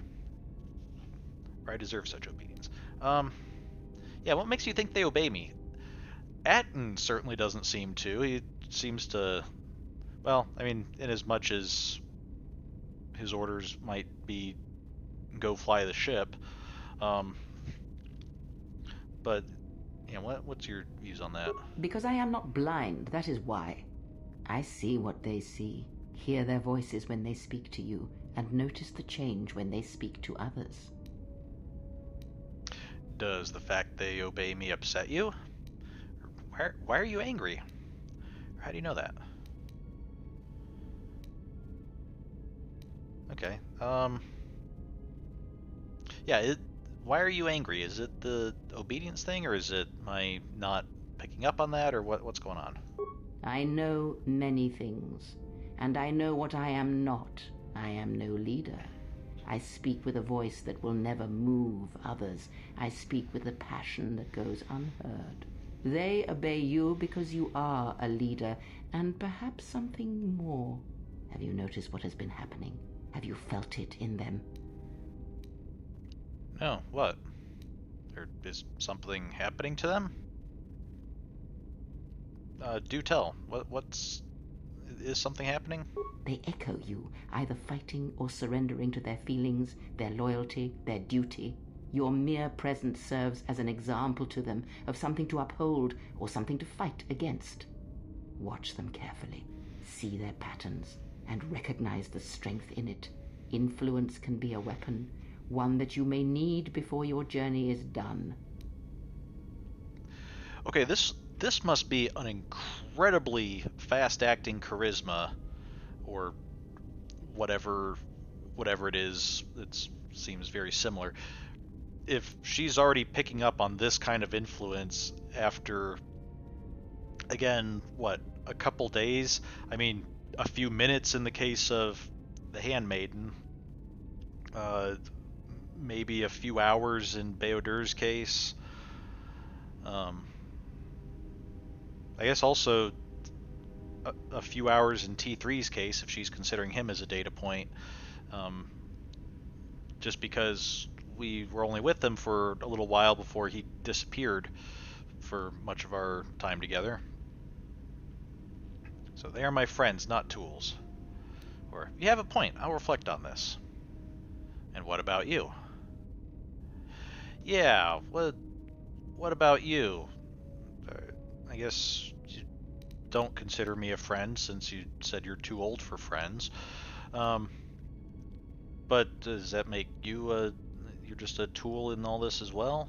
I am but a mirror whose only purpose is to show you what your own eyes cannot yet see. I have to say, I don't really like what I'm seeing in the mirror, honestly. They are my friends, not tools. I will think upon how my allies may be used then. Yeah, they're not... I mean, on one hand, they're not tools, they're friends, but on the other hand, it would be wise to at least understand their strengths and weaknesses to have better teamwork. But I guess depends on how willing they are to act accordingly and how aware they are of what we're doing. Are they consciously choosing to act towards the common goal, or are we just manipulating them or forcing them to do things that they're either don't want to do or are unaware that they're doing? Yes. Let's see what Kreia has to say about them not being tools. I care not which of the words you use, as long as you make use of that which you forge. That was Revan's way, I believe. It was a strength. Okay. Not sure if you noticed this, but I'm not Revan. And I'm not sure that Revan's way was really the best way. Especially if you mean before he turned back to the light side and became a champion for good. But what do you mean? Had other questions, heard enough, or never mind? Yeah, what do you mean? Explain this. A discussion, perhaps, for another time. Okay, influence failures. We need to try to build up some influence with Kreia before we can continue this. So, okay, had other questions? Okay, yeah, what other questions? Ask, and I will answer. You don't seem to like the Handmaiden. Why? What's wrong with your eyes? Kreia, what are you? Are you a Jedi? A Sith? Did you know Atris at all? I had questions about how Revan amassed such a huge force against the Republic. Did you know Revan? Do you know anything about the Sith who pursue us? Okay, let's start at the beginning. What is it you don't like about the Handmaiden? There are countless reasons, and I have neither the time nor the patience to list them all. Could you go over like one or two of them, or maybe like top 5 list or something? Okay. I trust her. She's here to help us, and allies should stand together. And I mean, we talked to her for like a few minutes before leaving on board the ship and finding out that she snuck aboard to spy for Atris. I mean, what's not to trust? She's offered to help us, so show her the same respect I show you. That seems pretty fair. We could drop her off on the next planet. Or then perhaps we should stop talking about it and simply eliminate her. No, that's not a good option. I had other questions.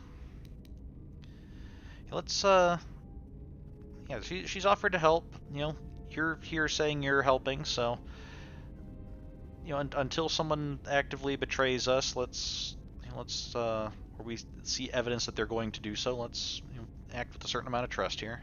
Do you think to turn her from Atris's will? If so, I hope your arrogance will prove true in time. But I will abide her presence. She may have her uses. Why do you say that? I had other questions. Never mind. Yeah, what uses are you thinking? Because Atris is a threat. And as much as she would try to use us against you, so may we use her servants against her.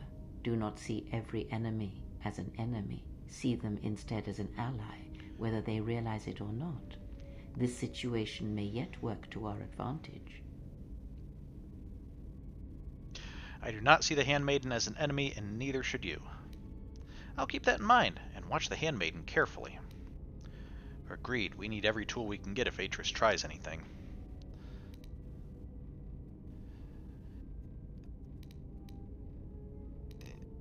Yeah, I don't see her as an enemy. I'm also not sure how convincing, like, that's just gonna get Kreia to yell at us again, probably. So, yeah, we'll keep that in mind. You know, I guess even if she's an ally, you know, the fact that she's with Atris does mean we need to keep an eye on her. So, yeah, I'll keep that in mind. But that doesn't mean we're gonna mistrust her. Good. That is the most to be done until events unfold, as I'm sure they will in time. Okay, other questions? Ask, and I will answer. So I'm thinking with Kreia, when we interact with her, primarily, probably are going to want to stick closer to agreeing with her or being open to her teachings, but not being like patronizing or just blindly whatever you say kind of thing. She seems to value thoughtfulness and consideration on things. So what's with your eyes? There is nothing wrong with my sight, if that is your question. I see all that I need, though the seeing of things flesh and blood has failed me some time ago. They were distractions only. Yeah. There might be a way to heal your sight. I had other questions. Okay, so I think she's saying that her eyes, like, she's technically blind, but she's still able to see, probably through the Force or something.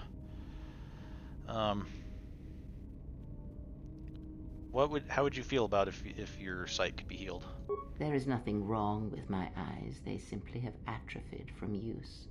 They are adequate to distinguish shapes, silhouettes. If need be, I could heal them, restore my sight, but sight can prove a distraction. When one relies on sight to perceive the world, it is like trying to stare at the galaxy through a crack in the door. But that is a lesson for another time. You must learn to see crude matter for what it is, before the veil is lifted. Okay, let's get to other questions. Ask, and I will answer. Are you a Jedi or a Sith? Does it matter? Of course it does. Such titles allow you to break the galaxy into light and dark, categorize it. Perhaps I am neither, and I hold both as what they are, pieces of a whole. Know that I am your teacher, and that is enough. Okay, that's, did we agree to you being our teacher? I don't recall that. Maybe we did, and I'm just forgetting. To ally myself with someone without knowing their allegiance is unwise. I want some answers, not more cryptic words. Enough of these lies. Tell me what you are. I had other questions. Yeah, on the one hand, I kind of get what you're saying, and honestly, after last game, you know, there's definitely weaknesses in both the Jedi and Sith philosophy, and the idea that somebody would see both sides as having, you know, some components of truth. Totally get that, but I mean, especially the way you say, like, perhaps I am neither, and I hold both. Like, that perhaps makes me think this isn't. You're not necessarily saying that's what you are, and it would be unwise to just be like, okay, yes, teacher, teach me, without knowing really anything about your philosophy and knowing what I'm going to be taught. What do you wish to hear? That I once believed in the code of the Jedi? That I felt the call of the Sith? That perhaps once I held the galaxy by its throat? That for every good work that I did, I brought equal harm upon the galaxy? That perhaps what the greatest of the Sith Lords knew of evil they learned from me? What would it matter now? There is only so much comfort in knowing such things, and it is not who I am now. I still wish to hear the story. Then what happened to you? If the past is as important as you claim, then I would hear yours.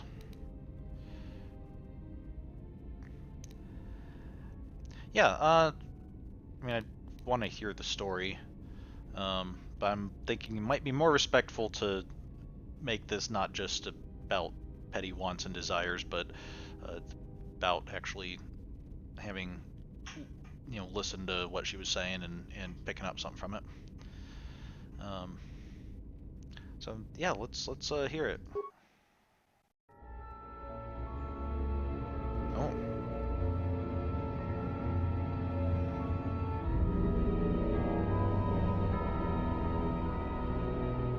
There are dark places in the galaxy where few tread, ancient centers of learning, of knowledge, but I did not walk alone.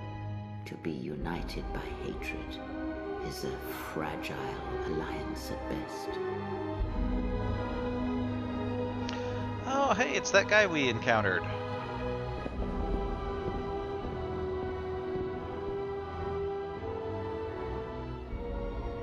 But my will was not law. There were disagreements, ambition,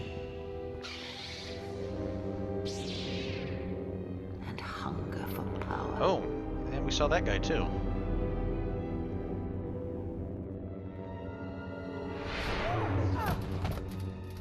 There are techniques within the Force against which there is no defense.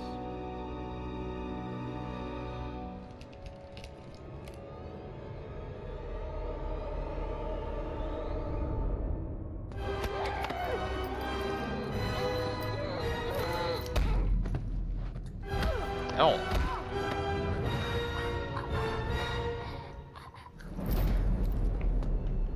I was cast down, stripped of my power, exiled. I suffered indignities and fell into darkness. Learn from me, my mistakes, and use that knowledge to become greater than I. That is all I ask of you, and that is all I desire. Oh, is that all? You, all my hopes rest for the future, for the Force. Huh. Okay, so Kreia seemed to be a Sith Lord. I guess a Sith lady. Working with... There was the guy covered in scars and the guy in the mask. Who I think we saw briefly in a cutscene before. And it's odd they, as they approached, the one drew his lightsaber, but then after she was knocked down, he didn't actually kill her, he just beat her up a bit. So So I need more than that, Kreia. That's not sufficient. I had other questions. Never mind. But so let's see. So she said she was stripped of her power and exiled, which is very similar to what happened with us, except that we weren't stripped of the Force, at least not, not by the Jedi or anything. So we presumably, from listening to the council meeting, it sounds like we had already lost the Force by the time we went, were cast out by the Jedi. And she said we need to become greater than her, and in you all my hopes rest for the future, for the Force. I don't know that I care for that, because that sounds a bit like a vengeance thing, but certainly if there's something good we can do, then we'll do that. Can you give us more than that, Kreia? If it means so much to you, then this I swear to you upon my life, upon our lives, that when your training is complete, I will answer everything. There shall be no more shadows between us, only truth that exists between master and apprentice.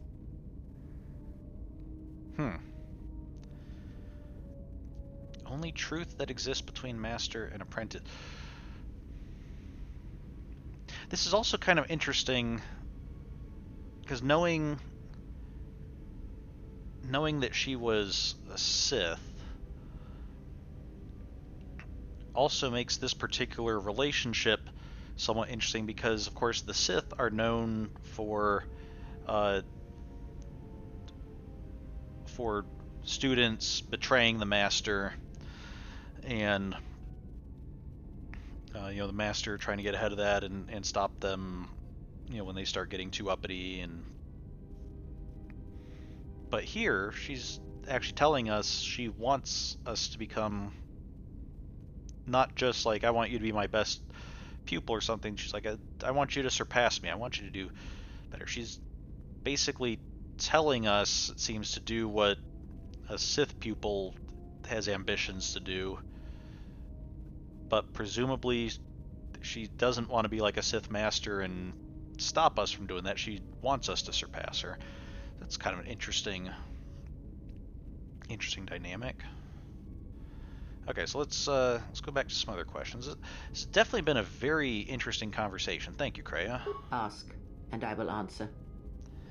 Okay. Did you know Atris at all? I know her as much as I know any Jedi. If you have other questions, you may ask those, but on Atris, I can provide you no answers that you cannot find on your own. Okay. Ask, and I will answer. So we'll need to get more influence with her before we ask about Atris again. Had questions about how Revan amassed such a huge force against the Republic. What, did he have like some kind of Star Forge or something? A discussion, perhaps, for another time. Okay. Other questions? Ask. Did you know Revan? I misspoke before, and I do not wish to choose my words unwisely again. Leave this be. Okay, so... Ask, and I will... So we gotten all the ones you'll actually answer. Do you know anything about the Sith who pursue us?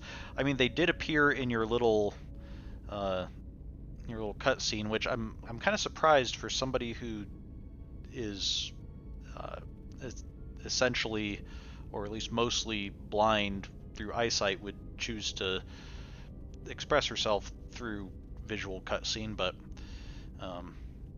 anyway, can you tell us more about the Sith? Nothing more than we already know, and anything else I know would be useless. There is danger in such knowledge, even if I was certain of the ones who hunt you. Okay, well, I think that's all the questions, so I'll be going now.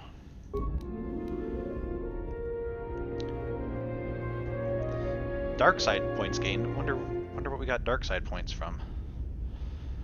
We also got some light side points and net light side shift. Okay, and we gained some influence, so...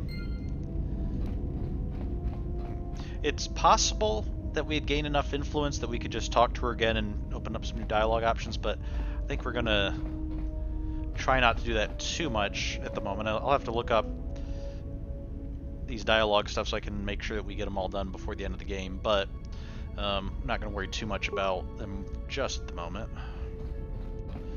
Okay, let's see about the Handmaiden. You're next here. Oh, welcome, Exile. Is there something you need? Are you alright? I just wanted to ask some questions. Never mind. Yeah, are you okay? Just hanging out in the large, empty room? Yes, your features, your stance. There is a calm about you that I did not notice on Telos. What do you mean? Can I ask you some... Yeah, I like how there's so many of these options. It's like, oh, somebody's saying something that sounds like it's pretty important, or at least it's something that they find very important. You can just skip, yeah, let me ask a question. No, what do you mean? There is an energy about you, a lightness in your movements. It is something I have seen in only the most disciplined and revered of the Echani weapon masters, yet it comes to you with ease. I do feel better. I feel more in touch with my surroundings and others. Okay. Yeah, maybe that's the Force coming back. I'm getting more in touch with stuff, and I guess maybe being around a bunch of Echani, maybe it's just kind of rubbing off through the Force or something. I don't know. It shows in your features. It is beautiful to see. Okay. Can I ask you some questions? You may ask. Okay. Did Atris ever mention me? It kind of sounds like that. Judging from the conversation earlier, it almost get the impression that that's all she talked about. I wanted to ask you about Atris. Why do you look different than your sisters? Why do you ask that? Maybe that's an influence thing. Maybe she'll answer more when we get more influence. Why are you called the Handmaidens? Do you have a name? I would like to return to the Academy on Telos. What are you doing? Okay. Did Atris ever mention me? She said you betrayed the Jedi by going to war when it was forbidden to you. You turned on your masters, your teachings, and yourself. We've already... Okay, yeah, we've already had this. Okay, I have some other questions. You may ask. Is there something you can tell me about Atris that we haven't already asked? I do not wish to speak of her to you. Her actions are her own, and to reveal to you if she sees fit. Okay, why do you look different than your sisters? It's probably going to be another influence failure. I honor the face of my mother. It is not something usually spoken of in the company of others. Right. Okay, that's the same option. There is no need to apologize. Is it a sensitive subject? I don't think we asked that before. It is not a sensitive subject, but a subject that requires trust. There is no such trust between you and I, and such trust takes time. Oh, come on. We've known each other for like an hour now. If that's not enough time to fully reveal your deepest, darkest secrets to someone, then I don't know how much time you really need. I had some other questions. You may ask. Okay. Why are you called the Handmaidens? That's kind of interesting. Yeah, it is kind of a curious name for you guys. We attend Atris. It is the duty of all of us, from the first of my sisters to me, the last of the Handmaidens. You're the last of them? In what sense? I am the last of the Handmaidens. This is correct. I train so that one day that will no longer be true. Your skill is impressive, as is your devotion to your training. If you're distracted and lack discipline, then you deserve your rank. Okay, so I guess first to last being a ranking of comparative skills, not last as in like in a temporal sense of the last one to arrive, or the last one, like not necessarily the youngest or something. Okay. Yeah, your skill's impressive, as is your devotion to your training. That is not entirely correct. There are times I am distracted. Perhaps once having known the ways of the Jedi, you may understand what occupies my thoughts. What do you mean? I'm not sure I understand. Yeah, what do you mean? Explain, please. There is much knowledge on Telos, and only one of the Jedi remain. There is so much about their ways of battle, their forms, their stances, that may be lost forever if the last of the Jedi is taken from the galaxy. Battle is not the truth of the Jedi teachings. I believe it is the farthest thing from it. Again, it does seem kind of odd that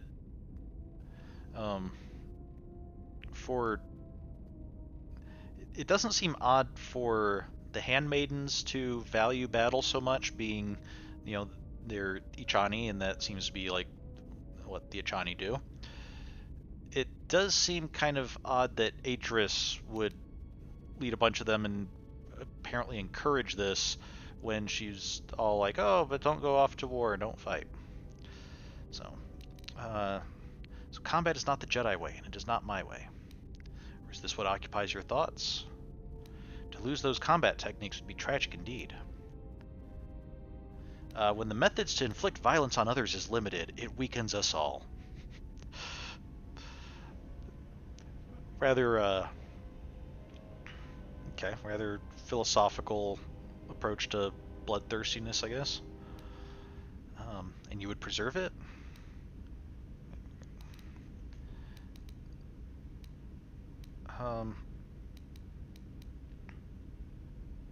Yeah, so is this what occupies your thoughts?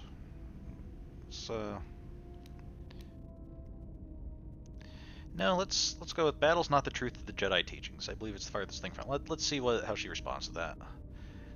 How does she respond by saying there's more to knowing something than just battle? I know your meaning, but I have not been clear on mine. Stance, form, discipline are a means of expression and communication. They speak one's heart and one's devotion to their cause. Devotion to their cause?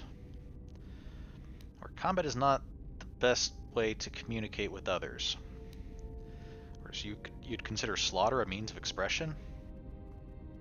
In a way, it's not a very pleasant one or one to be encouraged, but I agree, it shows how far you're willing to go for your goals. Or devotion, I prefer obedience to a cause and a master. It sounds like that's prefer obedience if we're the master. It doesn't, especially given our attitude with the council, I'm not sure that would really fit with if someone else is the master. I'm going to go with, I don't think combat's the best way to communicate with others. It was to the Jedi traitor Malak. It was to the Jedi traitor Revan.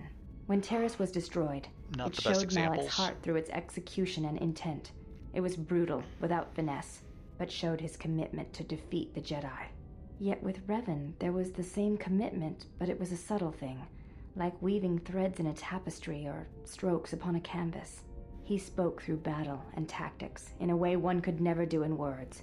He showed his heart at Malachor V, and finally, at the end of the Jedi Civil War. I believe he was speaking to Malak in that final battle, though few knew it. Yeah, what exactly was Revan saying by spending several minutes just running around waiting for his force to recharge? I guess there was some communication there. I don't know that it was quite as grand and elegant as you're making it out to be. But, of course, she doesn't know anything about that, so I guess she could be forgiven for kind of romanticizing it a bit. Revan turned on Malak, once a friend, and killed him. I don't think that's how it happened. It seems like more Malak turned on Revan. Malak was slain, and that is all that was said. Revan and Malak were driven only by the dark side. The Force drove Revan to do what needed to be done, and that is all. Or what do you think Revan was saying? I would not ascribe too much poetry to their hate and violence. That's true. I wouldn't describe too much poetry to that or to the just extreme goofiness of confrontations. Or there was also the time when, of course, Revan was just about to completely defeat Malak, and then the Jedi Bastila jumped in and decided to say through her combat, I have no idea what's going on, and I'm going to risk dooming the entire galaxy to stop Revan from beating Malik, because for some reason I think her heart was in the right place, but definitely not her head. So, yeah, wouldn't ascribe too much poetry to that. Poetry is wordplay that cloaks feelings in riddles. Battle speaks, and its feeling is true. Revan knew this when facing Malik and slaying him. What stronger display than death for conveying one's sense of being betrayed by one's own student? Revan's anger must have been great indeed. I would have wished to have been there for that final exchange and seen the truth of their conflict with each other.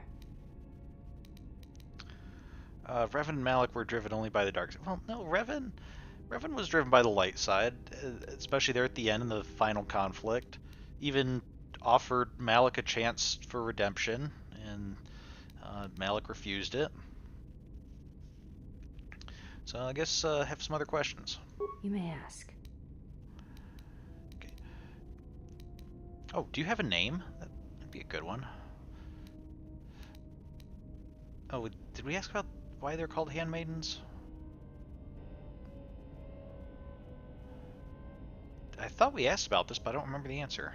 We attend Atris. Oh. It is the duty of all of us. Oh yeah, that's right. Last. Okay, so. You may ask. Okay.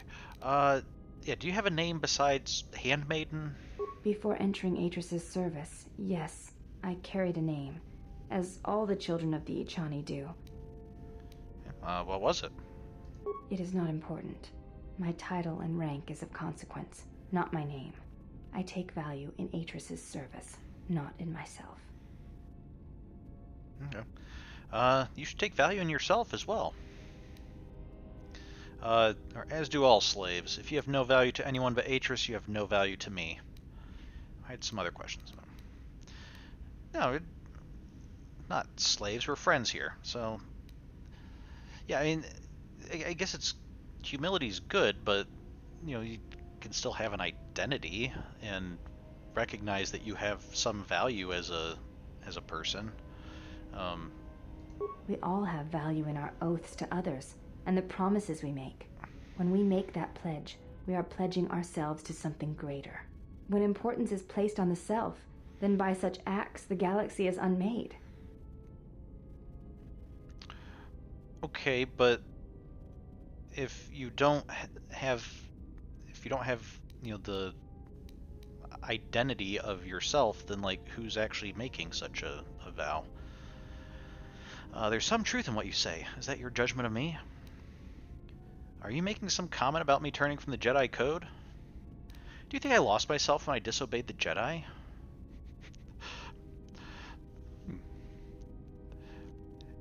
I'm at this point I'm kind of hoping that she's kind of sideways implying something about us, because otherwise we are very conceited to just like, oh, you're saying something? It must be something about me.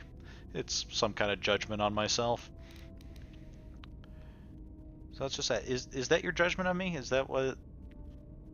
do you think that I placed too much value on self and kind of worked towards unmaking the galaxy? If reasons of the self is why you turned away, then yes, perhaps there was a judgment there. But it was not intended as an attack. Okay. Do you think that I lost myself when I disobeyed the Jedi?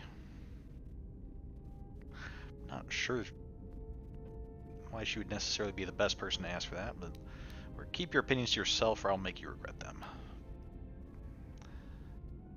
Yeah, what do you think about this situation? I was going to say this situation that you know nothing about, but from the sounds of it, this is all Atris ever talked about, so you've at least heard one side of things. I do not know. That is a question you must ask yourself. Okay. Right now, the only question I'm asking myself is why I'm letting you stay. Or keep your opinions to yourself or I'll make you regret them. Let's see if we had any other questions. You may ask. I'd like to return to the Academy on Telos. It seems odd that we can bring this up. I mean, I'm assuming if we actually intended to go there, we would do so on the map. Is she going to say that we can't do that? I thought before we were told that we could come and go as we please. It is not possible to dock at the Academy without the proper codes. Ah. So we were given permission, we were just not given the means. Got it. Do you have them? Yes, but I could not give them to you. Okay. Well, that seemed a little deceptive, I guess. Not of you, but of the of your sisters who were like, "Oh yeah, you can go to your ship and you can go and you can come back and do whatever." So, let's You may ask. get some other questions. Just what are you doing? I am training, so that if danger should strike, my body and my reflexes will be prepared. That, and I had forgotten how long hyperspace travel can be. If I do not have something to focus my attention on, I fear my sanity will erode as well. So if combat is like this pure form of communication, does that mean just like isolating yourself in training means you're talking to yourself? You could always play Pazak with Atton. What do you mean, Pazak? What, again? No, I do not trust him. At cards? Or look, I don't think anyone here trusts each other. That's true. I mean, I kind of trust everybody because I'm just, just trusting everybody, I guess. But yeah, it seems like everybody kind of mistrusts everyone else. That is untrue. You and the Iridonian trust each other. Or at least the Iridonian trusts you. We heard much of the Iridonian when we served Atris.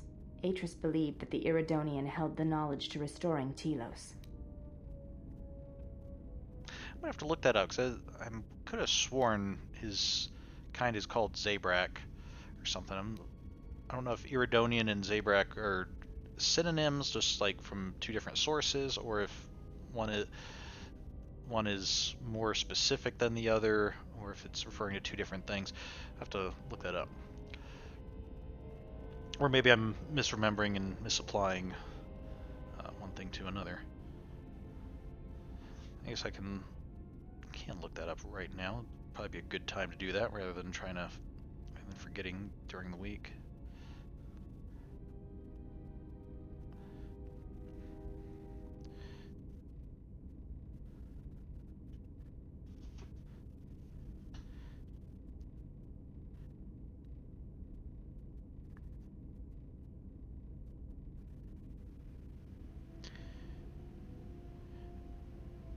Okay, so Iridonian is a type of Zabrak, and according to some quick sources I'm finding, I don't know.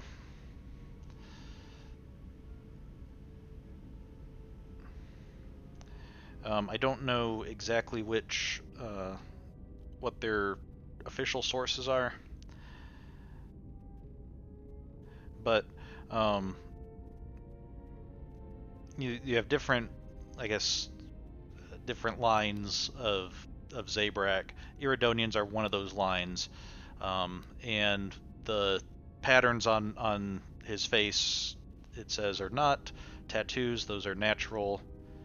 And I guess for Iridonians, they tend to have the like lighter brown lines as opposed to other types, which would be like Darth Maul, who have like the more dark, like black and red pattern face. And so, okay, so Iridonian is a Zabrak. It's just more specific. It's, I guess maybe it'd be similar to, like, you could say human, but then you could also say, Caucasian or Asian. It'd be more specific, I guess. So Atris believed he held some knowledge to restoring Telos. Or who? Bowder? I mean, that's who we're talking about. Or is that why Atris was siphoning power to the Telos Academy? Was she siphoning power because she wanted Bowder to come there, maybe? Or is that not where we were going with this? The reasons for such siphoning of power are complicated, and I do not know all the answers. But there is something greater being achieved. The teachings at the Academy must be preserved, even if it draws strength from Telos. Atris thought Bowder was the key to saving Telos? Yes. His skill with machines is something beyond which most can aspire to. His shield technology surpasses the designs of even the most skilled of Echani power architects. I do not realize if you know what it means to have such a one respect and follow you. The Iridonian allied himself with no one on the entire world of Telos, yet he will follow you at the risk of his life. His stance, in many ways, mirrors yours. Where he walks, he carries a world upon his shoulders, and like you, I do not know if he has ever faced it. I don't want to talk about it, and I don't want you asking him about it either. It's not your concern. Or you'd never understand, hidden away in your academy listening to some Shuda who never fought in the wars. Maybe you'd like to explain why Atris is siphoning power to the Telos Academy. We already tried to ask about this. So, I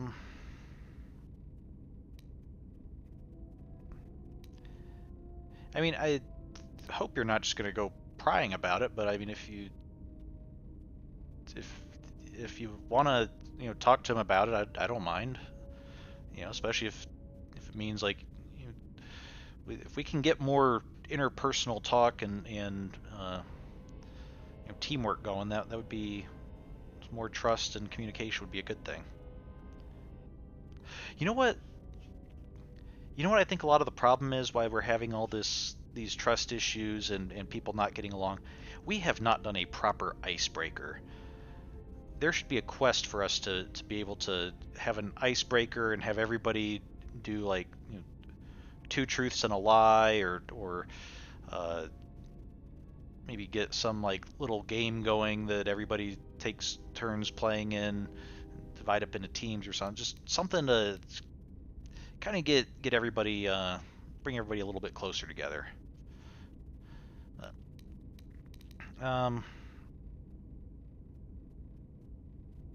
Yeah, so I had some other questions. You may ask. Did we have any? No, I guess don't have any other questions, so never mind, I'll be going. Okay, we got some light side points. Didn't get any influence. That's...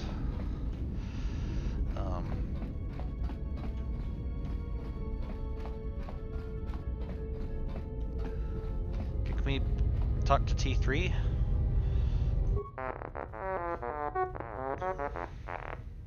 Okay. Could you please stop moving around the ship? It's hard to find you. Or do you know where the HK droid in the cargo bay came from? Or how's the Ebonhawk? Or what's wrong with the astrogation system? Or can you give me a list of the Jedi Masters again? Try to upgrade the memory core. You look like you're in need of some routine maintenance. Or I need a programming spike. Have we already asked about some of these? What about the HK droid in the cargo bay? Okay, we don't have enough influence. That didn't sound very convincing. Are you sure you don't know? These droids keep attacking us. If you know anything about this one, you should tell me. Yeah. T3, are you being entirely honest with us?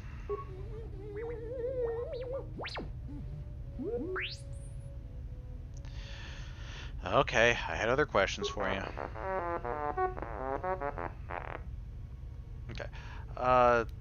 How's the Ebonhawk?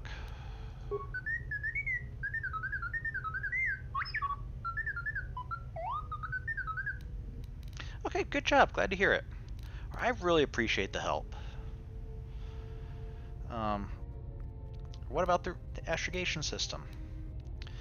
Or keep up the routine maintenance. If something goes wrong, I'll hold you responsible. Or just be sure it stays that way, or we'll be using you for spare parts. No, I appreciate your help. You're doing a great job, T3.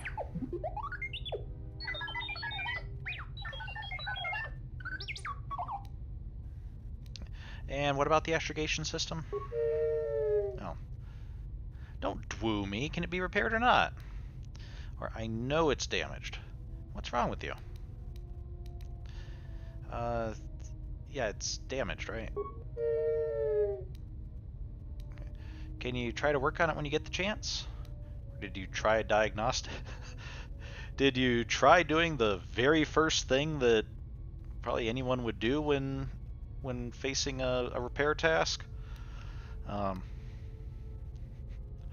you could give me like a snarky response or something to this.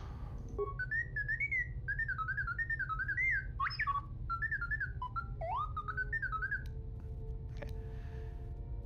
Well, I know you can do the calculations, but we may get separated again. If you question me on this, okay. So I think what he's saying is we have the astrogation system. There seem to be issues with it, which could be a problem because we kind of need that for jumping between systems. And he's saying that, okay, yes, it can't be, or he can't fix it at the moment, but being a droid who has, these kinds of droids have been programmed to help out with astrogation, and so I guess basically whenever we jump somewhere, we'll be plugging him into the computer and having him do all the calculations until we can get that repaired. But yeah, it's not that I don't trust your calculations, but we could get separated. Something could happen.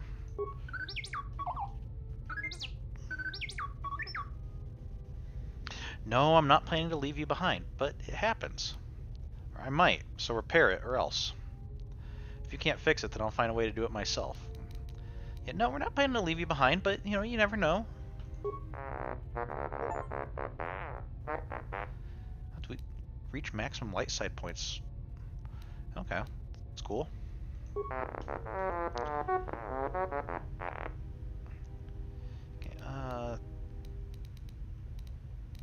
Okay, I think we already did these. Maybe we see if we can do some maintenance. Okay, just sit still. This won't take long. We're good. Let me tackle the main chassis first. I don't think I have much computer skill, but I think I have some repair skill. Let me tackle the main chassis. Hey, we did it. That should do it. You doing all right? All right, finally finished. Took a little longer than I thought. That should make you a little tougher. You doing all right?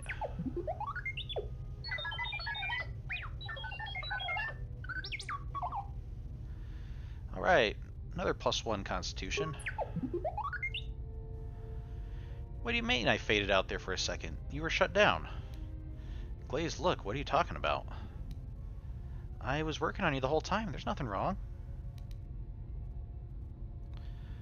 What do you mean, buddy?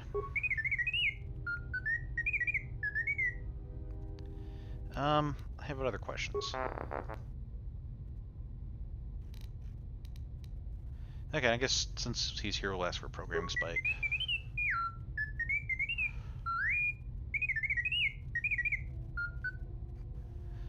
Alright, well maybe later then. I had something else I needed. Oh, I guess maybe we've already asked for enough, or you can't build any at the moment. So okay, I'll be going now. Light side points gained and influence gained. Good. Oh, look at that. We are just like a paragon of virtue. I guess I'm assuming that's from basically telling T3 how much we value him and treating him as a crew member rather than just a piece of machinery. And interestingly enough, because we have full light side, we have a bonus of +3 wisdom for light mastery. And I'm not sure, but I'm not sure what stat it would be, but I guess if we were full dark side, we would get some bonus there, maybe like plus strength or plus constitution. Okay. So let's do speak to Bowder. General, need something? Really, you don't have to call me General. Or I need you to stop calling me General. was just wondering what you've been doing since the war ended. I just wanted to talk to you. I don't know. You really don't need to call me General, but at the same time, I can understand if if we had that kind of relationship. You're used to seeing me as General. If that just helps you, like that's who you see me as, then okay. I won't take it personally as like there being distance between us or something. But I was wondering what you've been doing since the war ended. Did we already ask that? We might have, 'cause I know we've heard something about him losing his arm, but... I moved around for a couple years. Working as a starship mechanic got me from place to place. I wasn't ready to settle down after the war. During my exile, I did the same thing. Why did you move around so much? I'm sure you weren't the only soldier to feel that way. Yeah, why were you moving around so much? I mean, even though you just said that you weren't ready to settle down, but is there more to it than that? As long as I kept moving, I didn't have to think about what happened. Know what I mean? Only too well. Sounds like you were just running away. Couldn't handle the truth, huh? Or we must face our fears to become stronger. No, that's, I'm pretty sure I understand that. Being cast out from the Jedi Order and doing something since then. I'm sure you do. I decided I'd do something constructive. I wanted to make up for the things I'd done in the war. I wanted to design planetary shields, but there weren't many systems with the credits to spare. There was more that needed to be rebuilt and protected. I found out that Telos was going to be the flagship project for the Republic, and it sounded like something good. I saw Telos before the Sith raised it. It deserved a better fate. But Zerka ruined everything. I thought I could force Zerka out on my own, but I guess I can't fix everything myself. Wow, that's... Most of the time he's been kind of subdued and quiet and respect. Is this the first time we've really heard him start getting passionate about something? I mean, it's good to have emotions. Not sure it's good to hate Zerka that much, even if I kind of understand it. I think taking on Zerka single-handedly might be a little out of your league. Or it's good to have you around again. I'll leave you to your affairs. Yeah, taking Zerka on single-handedly might be a little much. All I wanted to do was send a message, but I couldn't even do that right. That's the past, though. It's good to be working with you again, General. Something else I can help you with? Where'd you pick up that remote anyway? I know I don't have the lightsaber parts yet, so... What are you doing? Or do you have any shields I could use? Yeah, what's with the remote? That old thing? I built him when I was a kid. Been following me around for years now, despite what I've done to try and chase him off. Hey, just kidding. I'm happy to have you around. What does it do other than follow you around? That's gotta be annoying. Can you build me one? What all does it do? He helps me out with repairs. I outfitted him with a cutting laser and some other tools for delicate modifications. He's also good for singeing the pants of annoying techs.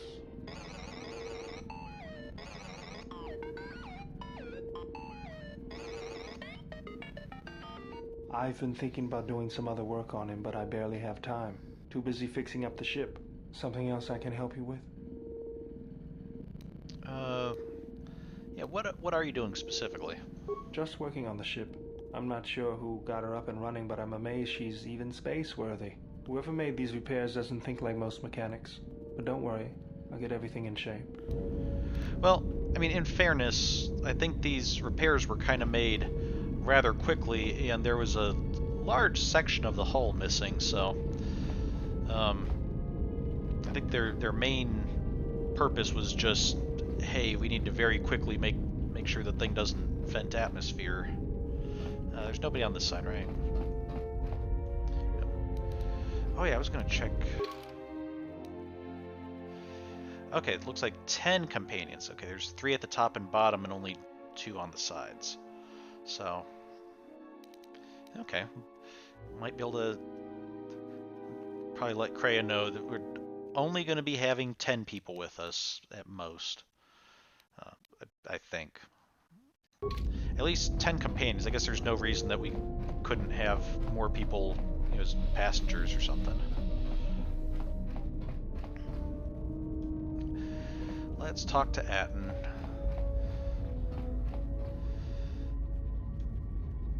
Who's still trying to pretend that he's flying with his blasters in hand. You know, I noticed a glow before, but now it's bright around you. You've come a long way since Paragus, and despite all we've been through, you seem a lot better for it. Oh, is he commenting on the fact that we're like fully light side? Yeah. I feel as if I'm more in touch with the Force than I ever have been. It's hard to explain, but even with everything that's happening, I feel at peace.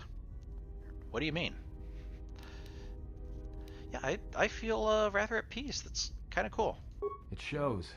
It's kind of inspiring, to be honest. Anyway, just wanted to mention it. I think the others have noticed it too. Oh, this must be that, like, instant influence that Kreia was talking about. Okay. Okay, but we don't need to play some Pazak. Let's, I've got some questions for you. Alright, what did you want to know? Okay. Care to explain where you got your Echani training? Or can you teach me to play Pazak? Let's play Pazak. Yeah, what about this Echani training? Huh? What are you talking about? When we entered the Telos Academy, you dropped into an Echani combat stance. Alright, I had some questions for you. Yeah, what's with the Echani combat stance? Oh, that. Don't tell anyone, but you wouldn't believe how many fights you can prevent by just pretending to know that stuff. I mean, it doesn't compare to wearing a lightsaber, but then again, that doesn't seem to help you much. I'm not wearing a lightsaber, Atton. And I would also point out that if I recall, didn't one of the others mention an Echani fighting stance? And like one of the Handmaidens or something, and there's a bunch of Echani trained folk. I doubt they would be fooled by someone just going into a stance like the same way that a street thug might or something. It's like if somebody knew absolutely nothing about fighting, maybe I could convince them that I knew some kung fu or something. But if I were to meet up with Jackie Chan, there's no way I'd be fooling him. So we could try to force persuade him. Tell me the truth now. Or we could try to normal persuade. Don't change the subject. I think you're lying to me. I was just asking. No harm meant. I just thought it could be an asset.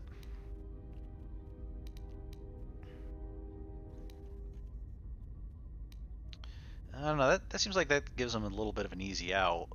If he could be like, "Oh no, I'm totally sorry to burst your bubble."